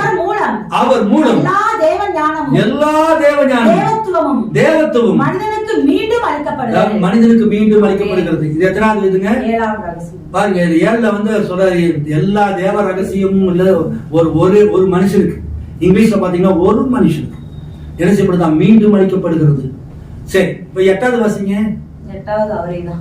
8 ஒண்ணுமே இல்ல பாருங்க. தீர்க்கதரிசி 8 ஒண்ணுமே சொல்லல. மெசேஜ் இருக்கிற எத்தனை பாஸ்டர் அதை கவனிச்சாங்கன்னு தெரியாது. அது 1 2 3 4 5 6 7 சொல்லிட்டாரு. 8வது வரும்போது அவர் சொல்லல. ஆனா அவர் யாரு? அவர் பேர் என்ன? ஸ்கோப்பில் எழுதியிருக்கிறார். 8 இருக்குது. ஆனா தீர்க்கதரிசி 8 அப்படி விட்டுட்டாருன்னா அது கவனிக்கிறார். அது பாயிண்ட் சொல்லியிருக்காரு. அதுக்கு உங்களுக்கு காமிக்கிறேன். 9வது வாசிங்க. அக்கிரமத்தின் ரகசியம். 9 இல்லீங்களா? 8க்கு போங்க. 8ஆம் ரகசியம் 9வதுல இருக்கு. 8ஆம் ரகசியம் என்னவென்று சகோதரர் பிரான்ஹாம் கூறவில்லை. 8ஆம் ரகசியம் என்னவென்று சகோதரர் பிரான்ஹாம் கூறவில்லை. அதிலே போட்டாச்சு. 2 தெசலோனிக்கேரில் கூறப்பட்டுள்ள அக்கிரமத்தின் ரகசியம். அக்கிரமம் இது 9வது ரகசியம். ஆனா 8வது ரகசியம் அவர் சொல்லல. ஆனா அங்க மேல என்ன பண்ணிருக்குது? அந்த 7 8 அவர் ஜாயின் பண்ணிடுறாரு. தேவத்துவத்தின் பரிபூர்ணம் எல்லாம் ஒரு மனுஷனுக்குள்ள என்ன செய்யணுமா? அது வசனம் என்ன போட்டு கவனிங்க. இந்த அகிம்பீர்வா சமயம் அந்த இதுல அது இல்லை. நீங்க ஸ்கோப்பில் ரெஃபரன்ஸ் பைபிள்ல அதை நான் பிரிண்ட் அவுட் எடுத்துட்டு வரல. இங்கிலீஷ்ல இருக்கு. அதுல என்னன்னாக்கு 1 தீமோத்தேயு 3:16 மீண்டுமாக மனுஷனுக்குள்ள என்ன செய்யுமா? அப்படின்னா எப்படியே பைபிள்ல தீர்க்கதரிசி அந்த சொல்லாத அந்த 8வது ரகசியத்தை குறிச்சு அதுல என்ன போட்டிருக்கு அப்படின்னா the mystery of process by which God likeness is restored to man. 1 தீமோத்தேயு 3:16. அதாவது the mystery of process by which God likeness is restored to man. ஒரு மனிதன் மேல அந்த தேவனுடைய சாயில் அல்லது தேவன் வெளிப்படுறது வந்து ப்ராசஸிங் ஆகுது அப்படிங்கிறது தான். அப்போ தீர்க்கதரிசி காலத்துல தீர்க்கதரிசியின் மேல அந்த மனுஷகுமாரன் உள்ள இருந்து அதை வெளிப்படுவது அந்த காட் லைக்னஸ் காட்டுறது அந்த 8வது ரகசியம். அதைத்தான் நம்ம வெளிப்படுத்தும் விசேஷம் 10ஆம் அதிகாரம் 6வது வசனத்துல சொல்லுது தேவ ரகசியம். அதுதான் இங்க இவர் வந்து 8வது ரகசியமா சொல்றாரு. தீர்க்கதரிசி அதை வந்து சொல்லாம விட்டாரு. அது 9க்கு வந்துடுறாரு. ஏன்னாக்கா அது அவருடைய பார்ட். அதனால அவர் அதை சொல்லல. ஆனா நம்ம அங்க பார்க்கும்போது இது தீர்க்கதரிசிக்கான வார்த்தை அப்படின்னு பார்க்கிறோம். ஓகே. 1 தீமோத்தேயு 3:16 முதல்ல எங்க நடந்துச்சு? தேவத்துவத்தின் 1 தீமோத்தேயு 3:16 என்னங்க? தேவபக்திக்குரிய ரகசியமானது யாரும் ஒப்புக்கொள்கிறபடி மகா மேன்மையுள்ளது தேவன் மாம்சத்தில் வெளிப்பட்டார். அதானே தேவன் எப்பொழுது மாம்சத்தில் வெளிப்பட்டாரு? இயேசுவாக வந்தபோது. அவர் மாம்சத்தில் வரல, வாம்சத்தில் என்ன செஞ்சாராம்? வெளிப்பட்டார். அவர் சரீரத்தை ஆயத்தமாக்கி அந்த சரீரம் மேல இருந்து அப்படியே வரல. மரியாதையுடைய கற்பத்துல வார்த்தை கொண்டு ஒரு சரீரத்தை சிருஷ்டித்தார். புரியுதுங்களா? அந்த சரீரத்துக்குள்ளாக தன்னை வெளிப்படுத்தி காண்பித்தார், ரிவீல் பண்ணார். இதுதான் 1 தீமோத்தேயு 3:16.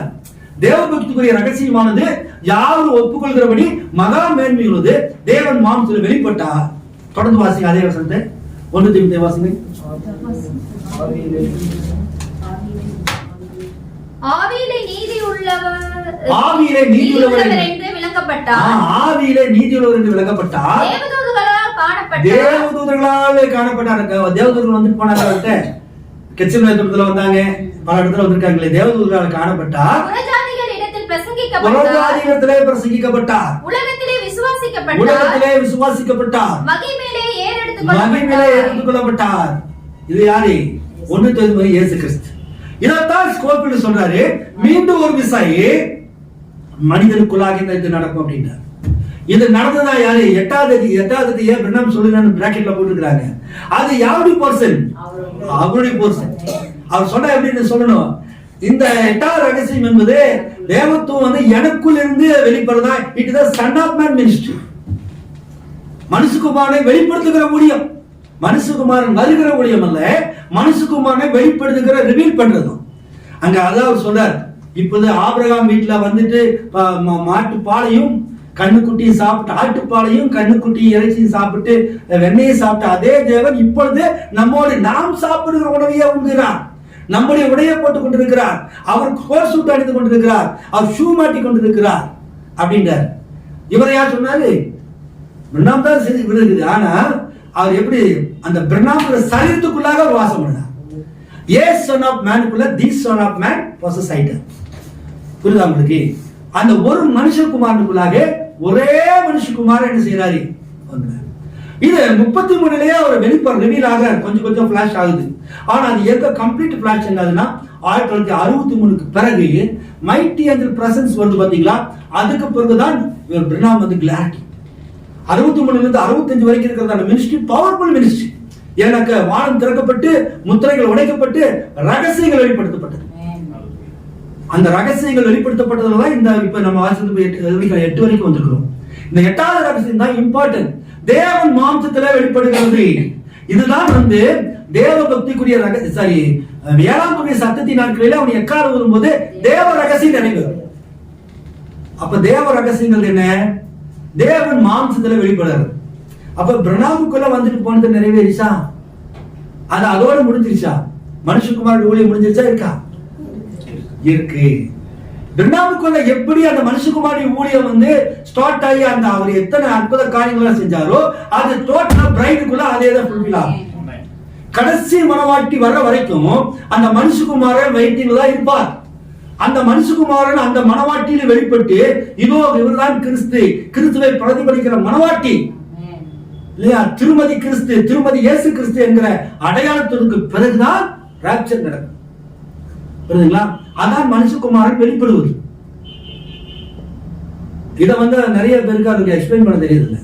இப்ப அதுக்கு தொடர்ந்து இது கொஞ்சம் வெயிட்டிங்ல வைங்க. தொடர்ந்து வாசிப்போம். 9வது ரகசியம். 9வது ரகசியம் வாசி. 2 தெசலோனிக்கேயரில் கூறப்பட்டுள்ள அக்கிரமத்தின் ரகசியம். அக்கிரமத்தின் ரகசியம் 2 தெசலோனிக்கேயர்ல 2ஆம் அதிகாரத்தில் இருக்குது. அக்கிரமத்தின் ரகசியம். தடை செய்கிறவன் நீக்கப்பட்டவழிய அந்த நாள் வராது. இப்ப தடை செய்கிறவன் நீக்கப்பட்டவழிய அக்கிரமக்காரன் வரமாட்டான். அக்கிரமக்காரன் யாரு? அந்தி கிறிஸ்து. அது எப்போ வருது? அந்தி கிறிஸ்து எப்போ வருவான்? ராப்சருக்கு பிறகுதான் 3 வருஷம் ஒருத்தராது. அப்ப அது நிறைவேறிச்சா? அந்த சம்பவங்கள் நிறைவேறல, ஆனா அந்த வெளிப்பாடு நிறைவேறிச்சு. தீர்க்கதரிசி 7ஆம் தூதன் மூலமாக இந்த ரகசியங்கள் யாரும் வெளிப்படுத்தப்பட வேண்டும், வெளிப்படுத்தப்பட வேண்டும், அதை நிறைவேற்றப்பட வேண்டும். ஆனா அது சொல்ல அந்த விஷயம் என்னங்கிறது மனவாட்டிக்கு தெரிஞ்சே தவிர அது நடக்கக்கூடிய ப்ராசஸ்ல வந்து இனிமேல் தான் அது நிறைவேறும். புரியுதா உங்களுக்கு? சரி, அடுத்தது வாசி. 10வது ரகசியம். வெளிப்படுத்தல் 1:20 கூறப்பட்டுள்ள 1:20 கூறப்பட்டுள்ள 7 நட்சத்திரங்கள். 7 நட்சத்திரங்கள். அதை குறித்து இப்பொழுதுதான் நாம் பார்த்தோம். அந்த 7 நட்சத்திரங்கள், அந்த 7 நட்சத்திரங்கள் 7 தூதர்கள் 7 சபைகளுக்காக எழுதப்பட்டவர்கள். யாரு? 7 நட்சத்திரங்களுடைய ரகசியம் வெளிப்படுத்தும் விசேஷம் 3ஆம் அதிகாரத்தில் இருக்கு இல்லையா? 7 ஸ்டார். யார் இந்த 7 ஸ்டார்? பைபிள் அவங்களுக்கு பவுல், Irenaeus, Martin, Columba, Luther, John Wesley, Branham பேர் இருக்குதா? இல்ல. அவங்க யாரு பேர் வச்சதுங்க? அந்த தூதருக்கு யாரு பேர் வச்சாங்க? தீர்க்கதரிசி தான். அந்த தூதரை அடையாளம் கண்டு கொண்டது யாரு? தீர்க்கதரிசி தான். தானியேலின் நடுவார செய்தியில சொல்றார். பல்வேறு விதமான சரித்திர புஸ்தகங்களை, கிறிஸ்துவ சரித்திரங்களை எல்லாம் நான் படித்து ஆராய்ந்த போது இந்த 7 வரை நான் தெரிந்து கொண்டேன். இந்த 7 வரை தேர்ந்தெடுத்து 7 தூதர்களாக நான் நியமிக்கிறேன். அங்க திரும்ப சொல்றாரு, 7 சபைக்கால தூதர்கள் நியமிக்கிறது யாரு? ப்ராப்பர்ட்டி தான். சயின்டிபிக் ஆஃப் டேனியல்ல சொல்றாரு, 7 சபைக்காலங்கள்னு சொல்றாரு ஸ்டார்டிங்லயே.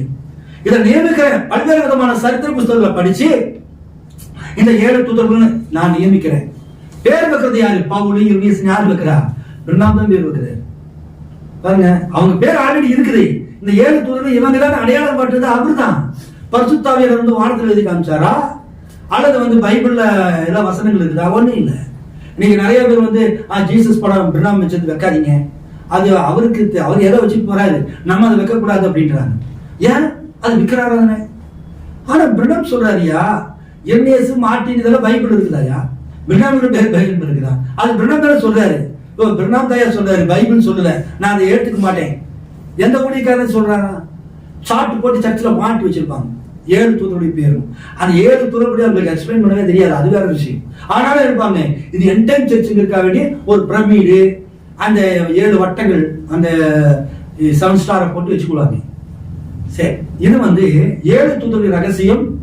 இப்ப அது ப்ராசஸிங்ல இருக்குது. பிரணாம் அது ஏற்குரிய அது என்னங்கிறது முடிஞ்சிச்சு. 7 பேர் யாருன்னு நமக்கு தெரிஞ்சு போச்சு. அடுத்ததுங்க 11வது ரகசியம், மகா பாபிலோன். மகா பாபிலோன் ரகசியம். மகா பாபிலோன் ரகசியம். மகா பாபிலோன் யாருங்க? யார் மகா பாபிலோன்? ரோமன் கத்தோலிக்க சபை இல்லைங்களா? குழப்பம். பாபிலோன்ல தான் பாபேல் ஒரு காலத்துல குழப்பங்கள் ஏற்பட்டுச்சு, பாசை தாறுமாறாக்கப்பட்டுச்சு. அதன் பிறகு பாபிலோன் அதிகமாக மாறிச்சு. நேபுகாத்து நேச்சாரான அரசாளப்பட்டது. விக்கிர ஆராதனை, விபச்சாரம் எல்லாம் நடந்துச்சு. இன்றைக்கு அது எங்க நடக்குது? அந்த பாபிலோன் ரோமன் கத்தோலிக்க சபையோடைய புராட்டஸ்டன்ட், அந்த பெந்தகோஸ்து சபைகள். மகா பாபிலோன் அதற்கு ரகசியம் இதுவரைக்கும் துணிஞ்சு சொல்லாதவர். எவனுக்கும் பயம். கத்தோலிக்க சபை எப்படி சொல்றது? கொன்றுவானே. ஆனா திரும்பி சொல்றது, மகா பாபிலோனே, மகா வேசியை நீ விழுந்து போனாய், அவளை விட்டு வெளியே வாருங்கள். இல்லைங்களா? வெளிப்படுத்த 18 நினைக்கிறேன். வாசிங்க 17. என் ஜனங்களே, மேலும் ரகசியம், மேலும் ரகசியம், மகா பாபிலோன், மகா பாபிலோன் வேசிகளுக்கும் பூமியில் உள்ள அருவருப்புகளுக்கும் தாய் என்னும் நாமம் அவள் நெற்றியில் எழுதியிருந்தது. நாமம் நெற்றியில் எழுதப்பட்டிருந்தது. அடுத்ததுங்க, அந்த ஸ்திரீ இல்ல, அவளை விட்டு வெளியே வாருங்கள். அந்த 17 நாளுங்களா? வெளிப்படுத்த 17 நாள் வாசிங்க. 18 நாளுங்களா? பின்பு வேறொரு சத்தம் வானத்திலிருந்து உண்டாக கேட்டு, அது என் ஜனங்களே, நீங்கள் அவளுடைய பாவங்களுக்கு உடன்படாதபடிக்கு, அவளுக்கு நேரிடும் வாதைகளில் அகப்படாமலும் இருக்கும்படிக்கு அவளை விட்டு வெளியே வாருங்கள். யாரை விட்டு? அந்த மகா பாபிலோனை விட்டு, இந்த மகா வேசியை விட்டு. இது ஒரு சீக்ரெட், ஒரு மிஸ்ட்ரி, இது ரகசியம். இது யார் மூலமா வளர்க்கப்பட்டுச்சு? ஆமா, அவரே இவரு ஸ்கோபில் என்ன செஞ்சாரு? நோட்ஸ் மட்டும் தான் கொடுத்தார். பாபிலோன் அதான் ரகசியம் போட்டாரு. அது என்ன ரகசியம் என்பது தீர்க்கதரிசி மூலமாக தேவன் விளக்கி கொடுத்தார். அல்லேலூயா. அடுத்தபடியாக 10வது ரகசியமா வாசிங்க. 11வது ரகசியம் பாருங்க. 11 ரகசியம். இது வந்து ஸ்கோபில் ரெஃபரன்ஸ் பைபிள்ல இருக்குது. அடுத்தபடியாக சொல்றார், வாசிங்க. அடுத்து தொடர்ந்து, இந்த தூதன் வெளிப்படுத்த வேண்டிய ரகசியங்கள் இவை. சில கவனிங்க, இது இந்த தூதன் வெளிப்படுத்த வேண்டிய ரகசியங்கள் இத்தனை எழுதுறது யாருங்க? ஸ்கோபில். ஆனா என்ன சொல்றாரு? இந்த தூதன் யாரு? தன்னை நான் தான் வெளிப்படுத்தணும். எப்படி வெளிப்படுத்த? அவர் தான் போட்டாரு. அவர் இன்சு மட்டும் தான் கொடுத்தாரு. ஆனா அக்கிரமத்தின் ரகசியம் எடுத்துட்டீங்கன்னாக்க பெரிய பெரிய வால்யூமா அவர் பேசியிருக்கிறார். மணிக்கணக்கான செய்தி. அதை வெளிப்படுத்தி கொடுத்தது யாருங்க? பிரணாம் தான் வெளிப்படுத்தி கொடுத்தார். அடுத்ததுங்க, சில எல்லா தேவ ரகசியங்களும் வெளிப்பட வேண்டும் மற்றும் வேறு ரகசியங்கள் நான் இதை பயபக்தியோடு கூறுகிறேன். என்னை குறிப்பிட்டு இதை கூறவில்லை. கர்த்தருடைய தூதனையே குறிப்பிடுகிறேன். மேலும் சில ரகசியம் சர்ப்பத்தின் வித்து இத்தனை காலமாக மறைந்திருந்த ரகசியம். கிருபை என்பது தெளிவாக்கப்பட்டது. அவமானம் அல்ல, உண்மையான கிருபை. நித்திய காலமாக இருந்து கொண்டிருக்கும். நரகம் என்பது கிடையாது. அவர்கள் கோடிக்கணக்கான ஆண்டுகளாக கோடிக்கணக்கான ஆண்டுகளாக எரிந்து கொண்டிருப்பார்கள். நித்தியம் என்பதற்கு தொடக்கமும் முடிவும் கிடையாது. நரகம் என்பது உண்டாக்கப்பட்டது. இந்த ரகசியங்கள் எல்லாம் விவரிக்கப்பட்டது. உணர்ச்சி எதுவும் ஏற்படாமலேயே பரிசுத்தாவின் அபிஷேகம் பெரும் ரகசியம். கிறிஸ்து உங்களுக்குள் வாசம் செய்து அவர் செய்த அதே கிரியைகளை நீங்களும் செய்யுங்க. மீண்டும் செய்தல். தண்ணீர் ஞானஸ்தானத்தின் ரகசியம். கடுமையான திருத்துவ போதகம். பட்ட பெயர்களான பிதா குமாரன் பரிசுத்தாவியை ஞானஸ்தானத்தில் நுழைத்து தேவத்துவத்தின் ரகசியம் வேதாகமத்தில் கூறியுள்ளபடி இயேசு கிறிஸ்துவின் நாமத்திலே கொடுக்கப்படுகிற ஞானஸ்தானம் நிறைவேறியது. அடுத்தது, இக்காலத்தின் சபையார் இந்த வெளிப்பாட்டை பெற்றுக்கொள்ள வேண்டியவர்களாய் இருக்கிறார்கள். இன்னும் வேறு சில ரகசியங்கள் உள்ளன. வாசிங்க. அக்கினி ஸ்தம்பம் மீண்டும் தோன்றும் ரகசியம். ஆமென். அது இப்பொழுது நிறைவேற வேண்டும். இப்பொழுது நாம் அதை கண்கூடாக காண்கிறோம். இவ்விதம் எத்தனையோ ரகசியங்கள் சொல்லிக்கொண்டே பார்க்க முடியும். இஸ்ரவேல் புத்திரரை வழிநடத்தின அதே அக்கினி ஸ்தம்பம் தமஸ்குவுக்கு போகும் வழியில் சவுலை வீழ்த்தின அதே அக்கினி ஸ்தம்பம் இக்காலத்தில் அதே வல்லமையோடு தோன்றி அதே கிரியைகளை அதே வார்த்தையை வெளிப்படுத்தி கொடுத்து வேதாகமத்தில் உள்ள ஒவ்வொரு வார்த்தைகள் நிலைத்திருக்க செய்தல். இது ஒரு ரகசியம். அடுத்ததுங்க, எக்காலம் முழங்குதல் என்பது சுவிசேஷ எக்காலத்தை குறிக்கிறது. வேதத்தில் எக்காலம் முழங்குதல் என்று அழைக்கப்படும் வேத பிரகாரமான யுத்தத்திற்கு ஆயத்தப்படுதல் குறிக்கின்றது. உங்களுக்கு புரிகின்றதா? வேத பிரகாரமான யுத்தம் எக்காலம் விலகாத சத்தமிட்டால் எதற்கு ஆயத்தம் பண்ண வேண்டும் என்று ஒருவனுக்கு எப்படி தெரியும் என்று பவுல் கூறியுள்ளான். அது வேதாகம பிரகாரமான சத்தமாக அமைந்து தேவனுடைய வார்த்தையை அடையாளங்களினால் நிரூபித்து வெளிப்படுத்தாவிடில் இந்த கடைசி காலத்தில் அதை நாம் எவ்விதம் அறிந்து கொள்ள முடியும்? இயேசு கிறிஸ்து நேற்றும் இன்றும் என்றும் மாறாதவராய் இருக்கிறார் என்று அவர்கள் கூறிவிட்டு அதே சமயத்தில் அவருடைய அடையாளங்களையும் அற்புதங்களையும் மறுதலித்தால் எவ்வாறு ஆயத்தப்பட வேண்டும் என்று நாம் எப்படி அறிந்து கொள்வது? இயற்கை பூராவும் சபையும் அந்த அற்புதங்கள் இப்ப நிறைய சொல்லிட்டு வர்றாரு பாருங்க. ஸ்கோப்பில் சொன்ன 11 ரகசியம் இருக்குது. அதோட விட கடைசி நாட்கள் அக்கினி ஸ்தம்ப ரகசியம், மேக ஸ்தம்ப ரகசியம். எல்லாத்துக்கும் நரகம் நித்தியமானது இல்ல. சாவுக்கார சொல்லுவோம், நரக நித்தியமா நரகத்துல கிடப்பேன்னு. நித்தியமா நரகத்துல இருந்தாக்க அவனுக்கு என்ன வேணும்? நித்திய ஜீவன் வேணும். நித்திய ஜீவன்கிறது ஆரம்பம் இல்ல, முடிவு கிடையாது. அப்ப நரகத்துல நீ வாழணும் அப்படின்னாக்க நித்திய ஜீவன் வேணும். நித்திய ஜீவன் வேணும்னாக்க நீ இருந்தாக்க நீ எங்க போயிருவ? பரலோகம் போயிருவ. அப்ப நித்திய ஜீவன் இல்லாத இடம் தான் நரகம். அப்ப நரகம் என்பது ஒரு டெம்பரரி, ஒரு கோடிக்கணக்கான வருஷம், ஆயிரக்கணக்கான வருஷம், லட்சக்கணக்கான வருஷம் இருக்கலாம், நமக்கு தெரியாது. சோ எட்டர்னிட்டி ஃபயர் என்பது கிடையாது. எவர் லாஸ்டிங் ஃபயர் தான் இருக்கு சதா காலங்களிலும் அப்படிங்கறதா அது ஒரு ரகசியம். இது பிரணாம் காலத்துல தான் வந்துச்சு. இதை ஏற்கனவே எவ்வளவு சாட்சிகள் சொல்லியிருந்தாலும் கூட தீர்க்கதரிசி அதை அப்படி பிரிச்சு மேஞ்சு பெரிய அசப்பல் பண்ணி கொடுக்குறாரு. அடுத்ததாக அக்கினி ஸ்தம்ப ரகசியம். அக்கினி ஸ்தம்பம் ஒரு காலத்துல மோசே கூட இருந்துச்சு, ஒரு பவுல சந்திச்சது. இன்றைக்கு அதே அக்கினி ஸ்தம்பம் நம்ம மத்தியில வந்துச்சு. என்னெல்லாம் படிச்சுக்கிற அந்த சீக்ரெட், அந்த மிஸ்ட்ரி பாருங்க. இப்படி சொல்லிட்டே போனா சர்ப்பத்தின் விட்டு ரகசியம் எவ்வளவு டாப் மோஸ்ட் சீக்ரெட், எவ்வளவு டாப் மோஸ்ட் மிஸ்ட்ரி. அதை தேவன் செய்யற தீர்க்கதரிசி மூலமா கொடுக்கிறார். இதெல்லாம் 7ஆம் தூதன் என்ன செய்யணும்? இந்த செய்தியை சொல்லி நிறைவேற்ற வேண்டும். பாத்தீங்களா? 7ஆம் தூதனின் சத்தத்தின் நாட்களிலே அவன் எக்காலம் ஊதும் போது தேவ ரகசியம் நிறைவேறும் அப்படிங்கிறது. இந்த தேவ ரகசியம் இருக்குது இல்லைங்களா? அந்த தேவ ரகசியம் எது தெரியுமா உங்களுக்கு? அது இந்த ரகசியங்கள் எதுல உங்களுக்கு பொருத்தினேன்? உங்களுக்கு தேவ ரகசியங்கிறது இந்த 11 ரகசியங்களை படிச்சீங்களா? அதுல எதுல பொறுத்தனே? 8வது ரகசியம். 8வது ரகசியம் என்னங்க? தேவன் மாம்சத்திலே வெளிப்படுதல் இல்லைங்களா?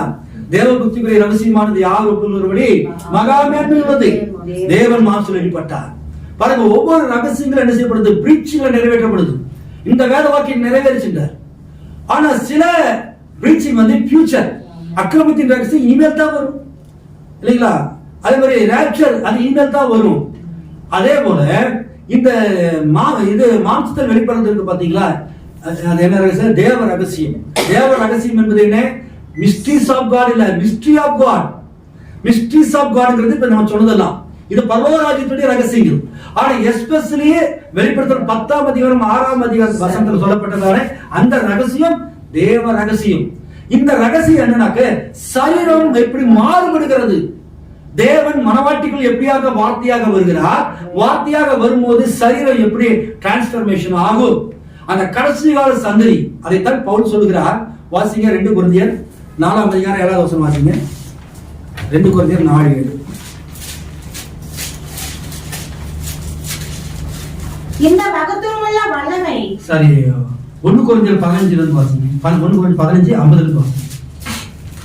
சகோதரரே, நான் சொல்லுகிறது என்னவெனில் மாம்சமும் இரத்தமும் தேவனுடைய ராஜ்யத்தை சுதந்தரிக்க மாட்டாது. அழிவுள்ளது 50வது வசனத்திலிருந்து அழிவுள்ளது அழியாமை சுதந்தரிப்பதும் இல்லை. இதோ ஒரு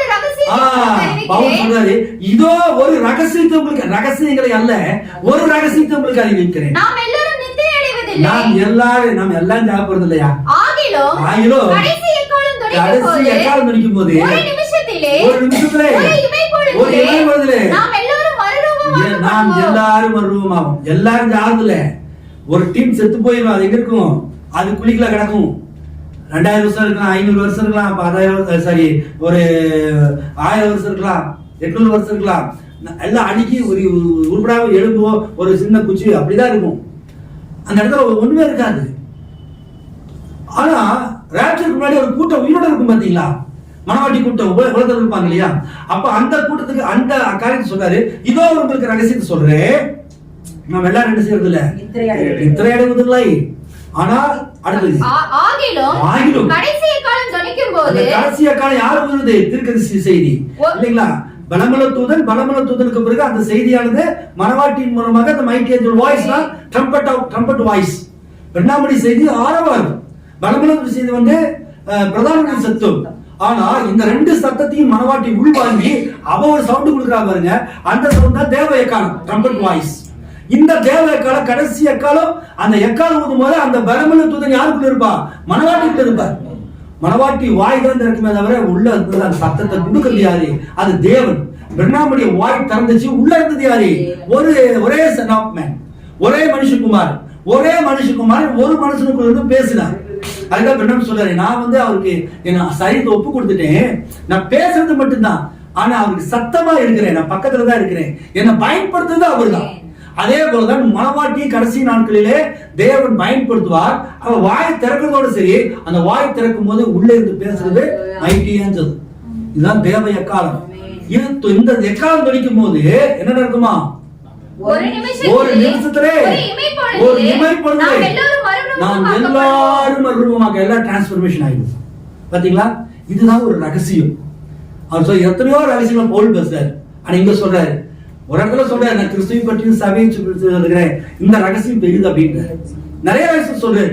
ஆனா இங்க சொல்றாரு, நான் ஒரு ரகசியத்தை உங்களுக்கு சொல்றேன் அப்படின்ட்டார். அது என்ன ரகசியம்?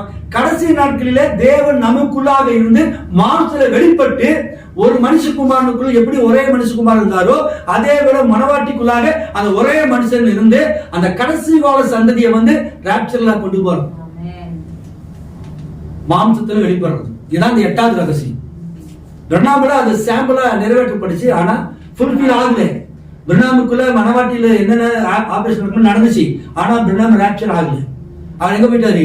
மண்ணுக்குள்ள போயிட்டாரு. ஆனா அவருடைய சரீரத்தில் தேவன் வாசம் பண்ணினார். இப்ப அதே நம்ம வாசம் இல்லையா, அந்த மனுஷகுமார் யாரு வாசம் என்ன சொல்றாரு? அவர் பரிசுத்தாவி அப்படின்றார். வாசம்ல செய்தியில இல்லைங்களா? வாசிக்கணுமா மறுபடியும்? வாசிக்கணும். தேவனுடைய வார்த்தை அவிசுவாசத்திலிருந்து முழுவதுமாக நம்ம வெளிவர அழைக்கிறது. அந்த செய்தியில வாசிங்க பாருங்க, நானே வாசிக்கிறேன். தேவன் தமது வருகைக்கு முன்பாக பாயிண்ட் கவனிக்கணும். அதான் ஊழியக்காரங்க அங்க தவறு செய்யறாங்க. தேவன் தம்முடைய வருகைக்கு முன்பாக மறுபடியும் மாம்சத்திலே வெளிப்படுவார். மாம்சத்தில் வெளிப்படுவது வருகை அல்ல, வருகைக்கு முன்பாக இந்த மாம்சத்தில் வெளிப்படுகிற ஒரு சீன் இருக்கிறாரு. அடுத்தாக என்று இயேசு வாக்களித்தார். அது என்னவா? பரிசுத்தாவி. அது பரிசுத்தாவி. தேவன் ஒருவரே தம்மை வெளிப்படுத்தி மறுபடியுமாக லோத்தையும் ஆபிரகாமையும் வெவ்வேறாக பிரிக்கிறார். புரியுதா உங்களுக்கு? அப்ப மாம்சம் வெளிப்பட்டது யாருங்க? பரிசுத்தாவி. இப்ப பிரணாம் இருந்தாரு, இப்ப போயாச்சு, எத்தனை வருஷம் ஆச்சு, எங்க இருக்காரு? எந்த மனவாட்டிக்குள்ளேயா வந்திருக்காரு? வந்திருந்தா பிரணாம் மாதிரி நம்மள இருக்கணும் இல்ல? ஏன் இல்ல? பிரணாம்குள்ள வந்த தேவன் இப்ப எங்க இல்ல? பரிசுத்தாவியாக அதே காரியம் இப்ப செய்தியின் மூலமாக பிரத்யட்சமாய் கொண்டிருக்கிறார். பல இடங்களில் பிரசங்கங்களின் மூலமாக, தேவதாசர்களுடைய வார்த்தைகளின் மூலமாக, செய்தியின் மூலமாக, ஒளி நாடாக்கள் மூலமாக, டேப்புகள் மூலமாக, இப்படி பல இட புஸ்தகத்தின் மூலமாக இந்த அக்னி ஸ்தம்பமானது பரிசுத்தாவியாக பிரைட்ல போயிட்டே இருக்குது. லாஸ்ட் மினிட்ல ராப்சருக்கு முன்னாடி லாஸ்ட் மினிட்ல என்ன செய்யும்? அது ரிவீல். அப்ப பிரணாம் என்ன ஊழியத்தை செஞ்சாரோ அது மாதிரி ஒரு மகத்தான ஒரு இயற்கைக்கு மேம்பட்ட ஊழியத்தை யார் செய்வா? மனவாட்டி பண்ணுவா. இல்லீங்களா? அப்ப அதுதான் ஒரு காரியம் நடக்குது. நான் உங்களுக்கு சொல்லுகிறேன். தெசலோனிக்கர் 5ஆம் அதிகாரம் இல்லை, 1 தெசலோனிக்கர் 5ஆம் அதிகாரம். 1 தெசலோனிக்கர் 5ஆம் அதிகாரம் 1. அன்றியும் சகோதரரே, நித்திரை அடைந்தவர்கள் நிமித்தம். 5ஆவது அதிகாரம் தப்பா சொல்றாரு, 4ஆவது அதிகாரம் நீங்களது. அன்றியும் சகோதரரே, நித்திரை அடைந்தவர்கள் நிமித்தம் நீங்கள் நம்பிக்கையற்றவர்களாக மற்றவர்களைப் போல துக்கித்து அறிவில்லாதிருக்க எனக்கு மனதில்லை. இயேசுவானவர் மரித்து பின்பு எழுந்திருந்தார் என்று விசுவாசிக்கிறோமே. அப்படியே கிறிஸ்துவுக்குள் நித்திரை அடைந்தவர்களையும் தேவன் அவரோடு கூட கொண்டு வருவார். கர்த்தருடைய வருகை முன்னிட்டு நாங்கள் உங்களுக்கு சொல்லுகிறதாவது, கர்த்தருடைய வருகை மட்டும் உயிரோடு இருக்கிற நாம் அடைந்தவர்களுக்கு முந்திக் கொள்வதில்லை, தடை செய்வதில்லை என்றும் என்பதே சரியான வார்த்தை. ஏனெனில் கர்த்தருடைய எக்காலம் தொனிக்கும். அப்பொழுது கிறிஸ்துவுக்குள் மரித்தவர்கள் முதலாவது எழுந்திருப்பார்கள்.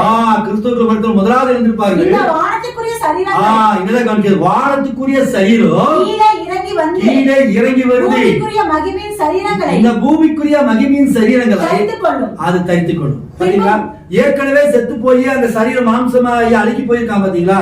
அந்த பாவப்பட்ட சரீரம் டிரான்ஸ்பர்மேஷன் ஆகி அது மகிமையின் சரீரமா மாறி இருக்குதான். இந்த பூமிக்குரிய மகிமையின் சரீரம் பரலோகத்துக்குரிய மகிமையின் சரீரம் அல்ல, இது பூமிக்குரிய மகிமையின் சரீரம். இந்த பூமிக்குரிய மகிமையின் சரீரம் அது என்ன செய்தான்? அப்படியே நிக்குது.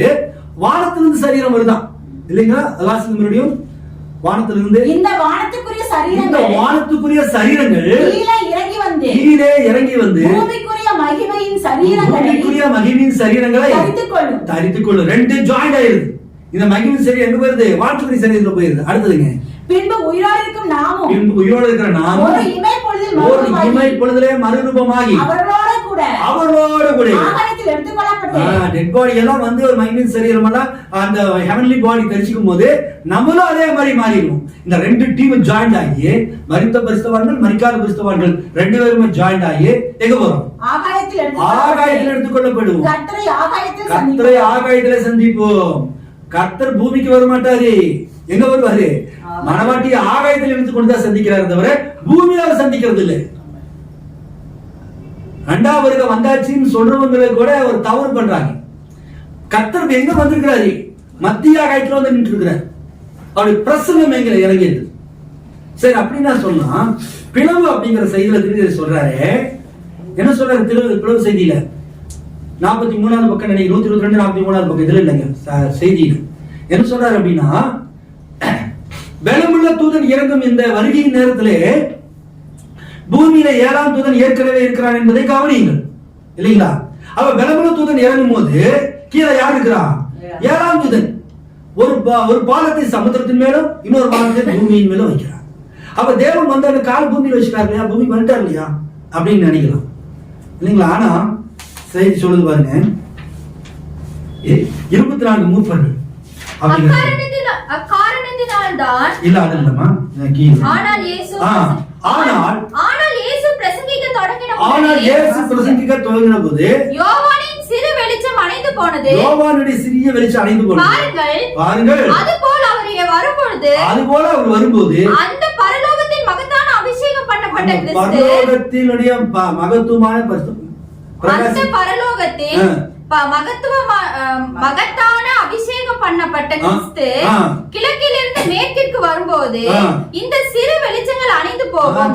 சிறு மினாமியா இருக்கிறதெல்லாம் அணைந்து போயிடும். பாருங்கள், இப்பொழுது அவர் பூமிக்கு வரமாட்டார்.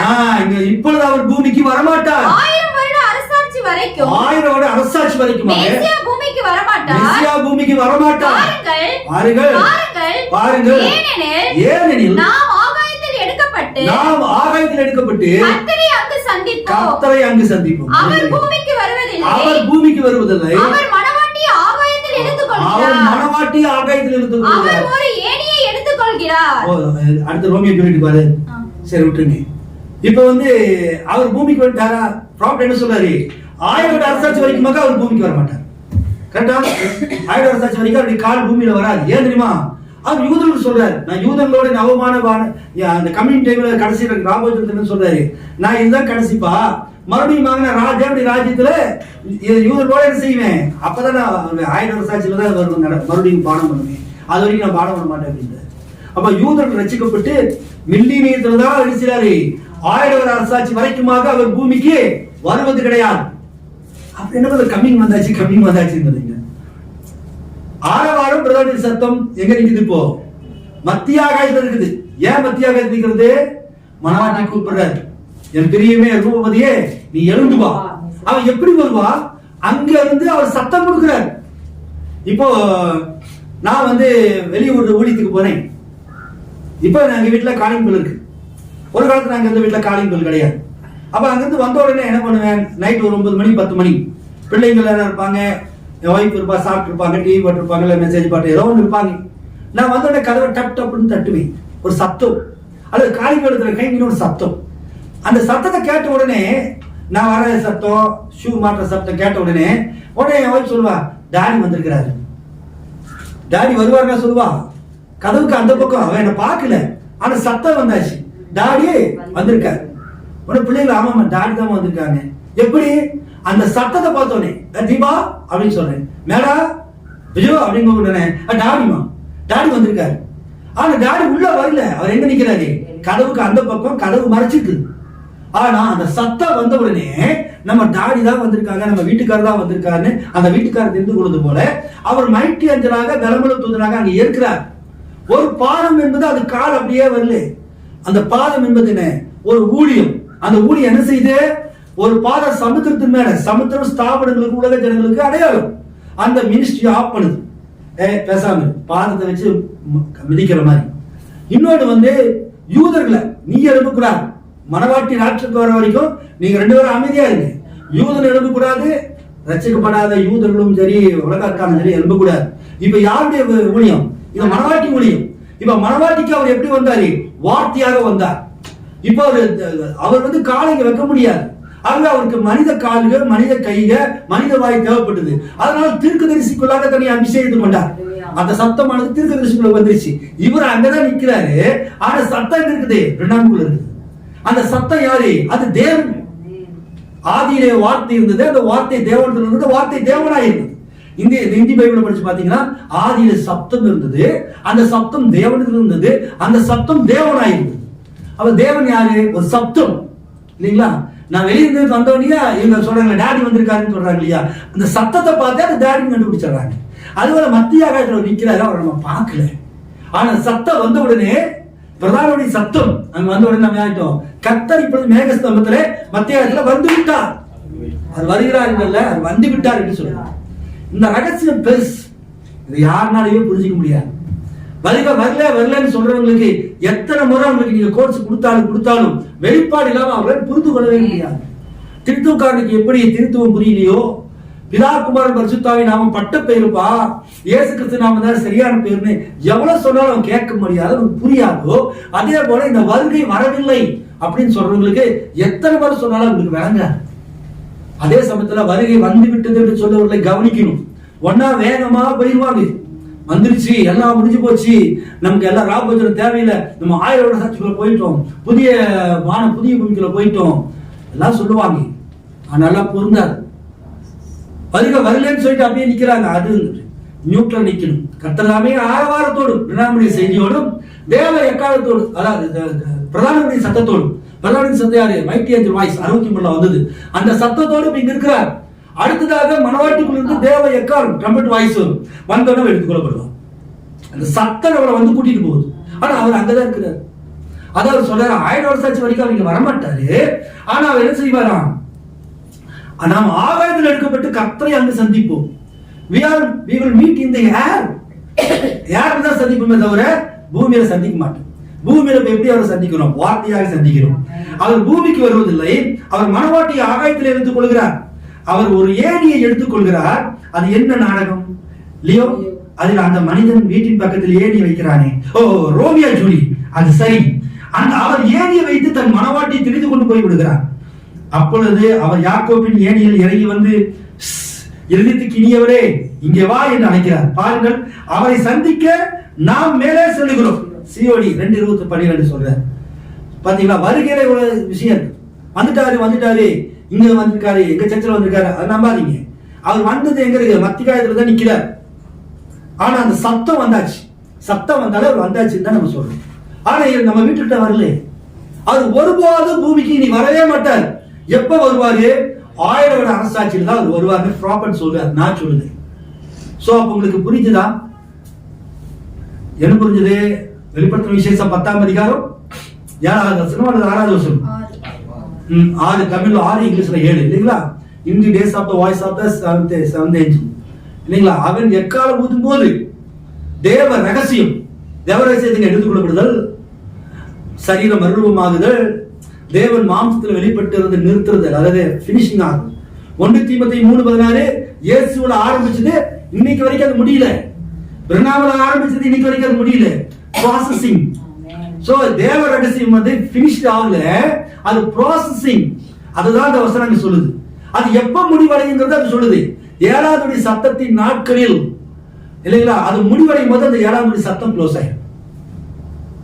ப்ராசஸிங் ஓவரா ப்ராசஸ் இந்த நாள்ல தான் ஃபினிஷிங் ஆகும். இனிமேல் தான் ப்ராசஸிங். அது முடிய போகுது. நம்ம நாட்டில் தான் முடிய போகுது. அதுக்குள்ள முடிஞ்சாச்சு நான் சொல்றேன். முடிஞ்சாச்சுனாக்கா ராப்சர் முடிஞ்சிருச்சுன்னு அர்த்தம். நீ எதுக்கு சபை இழுத்து மூடிட்டு போயிடு, ராபோஜனம் கொடுக்காத, அவங்க அதான சொல்றாங்க. ஒருத்தர் சொல்றாரு, இல்ல அது பிரணாமல வந்துருச்சு பிரதர், அது முடிஞ்சு போச்சு பிரதர், பிரணாம கிறிஸ்துன்னா அவர் ராங் டாக்டரின் இல்ல. இன்னொரு சொல்ற, அவர் இல்லப்பா பவுலாசிலாரி எனக்குள்ளதான் வந்துச்சு அப்படின்னு அவர் ஒருத்தர் சொல்றாரு. ஒவ்வொருத்தரும் இப்படி தாண்டவத்தனமா நிறைய பேசிட்டு போறாங்க. அப்படி இல்ல, வருகை எப்படி ப்ராசஸிங், வருகை முடிஞ்சாச்சுன்னு சொன்னா எப்படி தப்போ அது ப்ராசஸிங்ல இருக்குது. அது போல தேவ ரகசியம், மிஸ்ட்ரி ஆஃப் காட் என்பது ப்ராசஸிங். அதனால நல்லா தெளிவா தெரிஞ்சுங்க. கர்த்தர் இந்த அருமையான வேளையிலே உங்களை ஆஸ்வதிப்பாராக. தொடர்ந்து அடுத்த வாரத்துல மேற்கொண்டு இதுல இன்னும் நிறைய கொடுக்கப்படாத சில விஷயங்கள் செய்தி குறிப்புகளை கொடுப்போம். கர்த்தரை ஆஸ்வதிப்பாராக. நம்ம எழுந்து நின்று ஒரு பாடலுக்குள்ள கடந்து செல்வோம்.